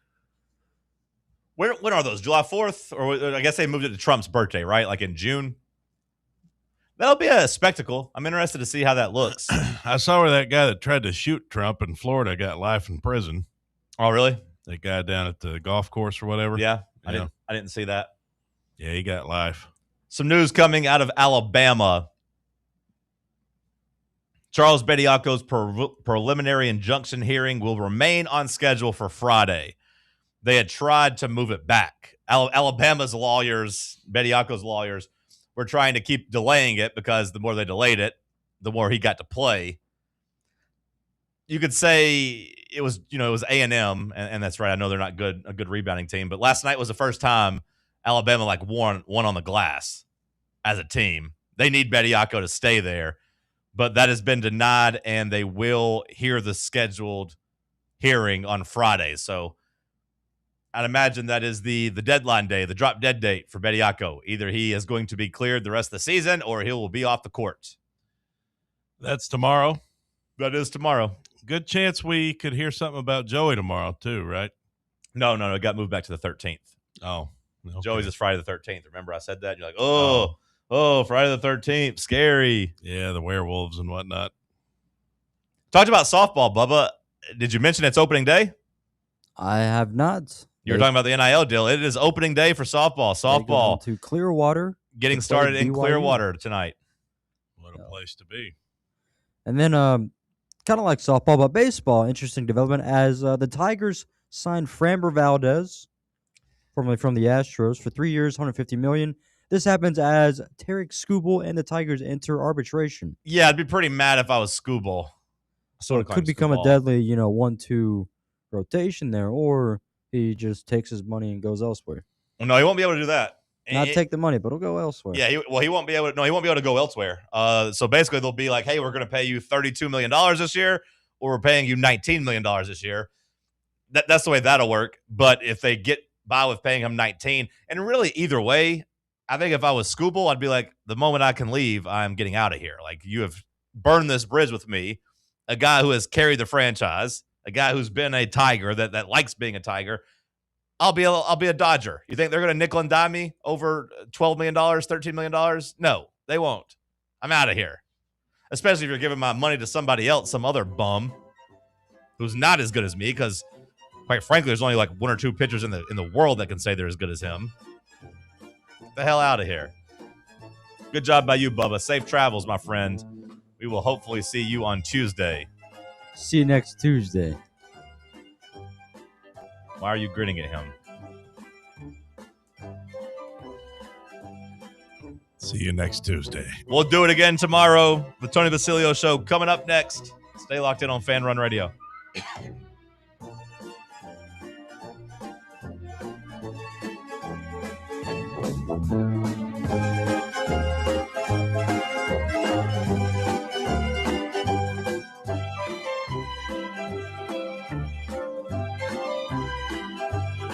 Take Fan Run Radio with you on the all-new